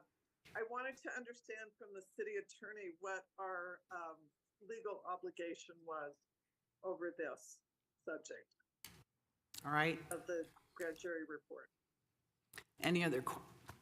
Any questions for anybody, city attorney or anything? If not, city attorney? Thank you, Madam Mayor. There's two levels of responsibility presented by the grand jury report. With respect to the city as an agency itself, there are findings and recommendations at the end of the report based on the substance of the report. Under the penal code provisions governing such matters, the city is required to respond to the findings that are identified for response, and also is required to respond to the recommendations. The options on the findings is to either agree with the findings or disagree with them and to explain why the organization disagrees. And with respect to the recommendations, there's 4 options. You have to indicate that the recommendation has been implemented, that it's not been implemented, but that will be implemented in the future, that the recommendation requires further analysis, and to describe that analysis, before next steps are taken on that recommendation. And finally, as an option, that the recommendation will not be implemented, and a statement as to why, it wouldn't be implemented. So on this report, Mayor, with respect to the city itself, the city's been given until September 10th in order to provide its kind of the official, city response to that. As I understand it, Mayor, that each of you also received separate reports. Those would be that with a 60-day, time frame. That would be something that you would do Individually. on your individually and on your own. And so, to answer the question, those are the responses. Both agents are response in both those respects on findings and recommendations, and then to the extent each of you have been assigned individual tasks, you would do that on your own. I understand that. So I'm still looking for a discussion on July 9th. Do you see Okay, we the have a hands? motion and second unless. There's hands. Hold on 1 second. Vice Mayor Becker. Yeah, thank you, Mayor. So I'm glad that you and Councilmember Watanabe brought this forward. I know that many of us were going to probably race to get this on the agenda. I'm glad we're going to have this discussion because frankly, we do need to have a discussion. There is a lot to talk about, and I know that the July 9th meeting, I think, might be pretty heavy so far if we add this on there, but this is a discussion that needs to take place because I think all of us have a lot to say. All right, very good. City Clerk? Oh, members of the public. Do we have any members of the public? Do we have anybody online? Yeah, probably not this late. Okay. So when you're ready, City Clerk. Oh, we do have Wanda Buck has raised her hand. She raised it and lowered it. Oh, that's what I was seeing. Oh, that's up again. All right, Wanda, go ahead, Wanda. You're still up. Hi, Mayor. Hey, Council. I'm sorry, I'm not more techie. I just want to say how much I'd appreciate the fact that you're all willing to talk about it so soon. Thank you. Thank you. Is there any other member of the public? All right, City Manager. Thank you, Mayor and Council. Just wanted to note that an initial discussion, if directed on July 9th, can occur. However, it's quite possible that we may not be able to conclude direction on all of the work that the city needs to do to prepare a response on that day. So there may need to be another meeting, either as a special meeting or at another regular meeting. Understood. Thank you. City Clerk?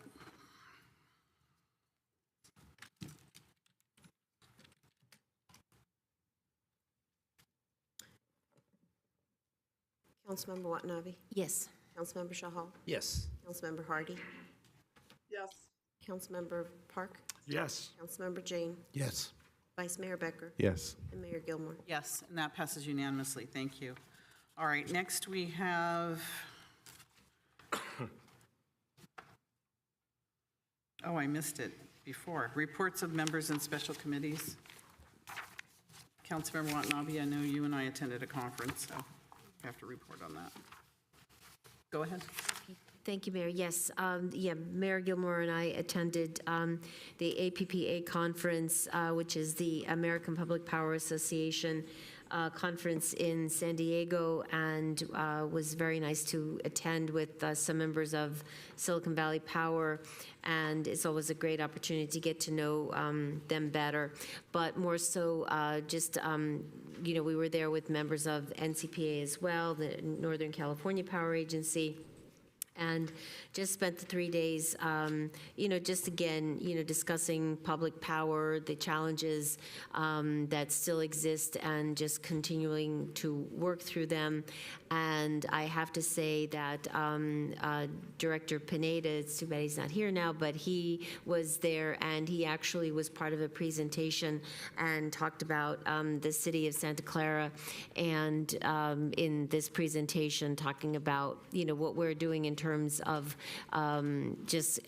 promoting, keeping, extending the grid, and as well as upgrading our systems and all the other additional positive things that we're doing in terms of keeping the lights on in Santa Clara. So it was a great opportunity, and that's about it. Thank you. Thank you. Councilmember Park? Yeah, so I wanted to let everyone know that I attended the AAPI LEAD, the inaugural AAPI LEAD conference put on by APALF, which is a federal, it's a nationwide organization for AAPI leaders. And we had speakers, Rob Bonta, we had Andrew Yang. We had a lot of people come and talk about the issues within the AAPI community and how similar our issues are with the Black community, the Black caucuses, and the Latin community, the Latin caucuses. And we had some really good discussions and really good synergies with our other organizations. We were also there with NALEO, which is the National American Latino Caucus. And it was an amazing event. I'll tell you that the topics and the way that they were presented was probably the most interesting that I have been to. I've been to a lot of conferences where we discussed an issue or we had a presentation, but in this case they had it interactive. We talked about what makes the challenges in the AAPI community, which turns out were very, very similar to the challenges that came from the Latin American community, and they were there first. We had discussions about how we needed to grow as an organization, both locally and state and federally. And again, I think that the size of the conference and the people that showed up and the openness of the discussions that we were able to have made it a very most memorable conference I've been to in a while. Thank you very much. Thank you. Councilmember Hardy. Yes, I missed last meeting because I was on June 4th, sorry, because I was on the Hetch Hetchy tour for the city as part of the POSCA Bay Area Water and Conservation Agency. And that is to better understand our water source, how that's protected, how that is handled. And it was very informative, as well as a Sonol interpretive site that is about 80 to 90% complete, and the hope is that they'll be able to open it this school year in the fall for starting to have school groups so that they can understand better where your water comes from. Thank you. Thank you, and I just want to say I did attend the APPA conference, and it's amazing how many people recognize Silicon Valley Power around the country. They'd say, City of Santa Clara, oh, Silicon Valley Power, yes, okay. So I attended many sessions, and one that was put on by our director on NCPA, Randy Howard. He did a session on wildfires and prevention, and which was really important because it's so important to California and our electric utilities. But what was most interesting was Director Pineda, who headlined a session called Dealing with Data Centers, and the room was absolutely packed with people. And it was really interesting when he talked about our industrial base versus our residential base. There was gasps through the room because we're so unusual compared to other cities in the United States. They're the opposite. They have a small industrial base and a small industrial and a large residential. We're the opposite. But our electric utility is so well respected in the area. Many people are facing what we are facing, which is not enough power to deal with the need and the demand, and especially with AI and what's happening. And but I'll tell you, there's many cities around the country, almost all of them, that would trade places with us and our problems compared to what their problems are. They just don't have enough business, they don't have enough power, and they'd love to steal our companies and bring them to their states. So anyways, it was a really informative conference for me, since I have to meet with a lot of businesses all the time. When they complain they want more power, at least I feel a lot more educated now that I attended this conference. All right, city staff, city manager, do you have anything? No reports. Do I have a motion to adjourn? Motion? We have a motion and a second. I had an adjournment, but I guess it didn't make it on. All right, motion and a second to adjourn. Councilmember Watanabe? Yes. Councilmember Shahal? Yes. Councilmember Hardy? Yes. Councilmember Park? Yes. Councilmember Jane? Yes. Vice Mayor Becker? Yes. Mayor Gilmore? Yes. And that passes unanimously, and this meeting is adjourned. Thank you, everyone.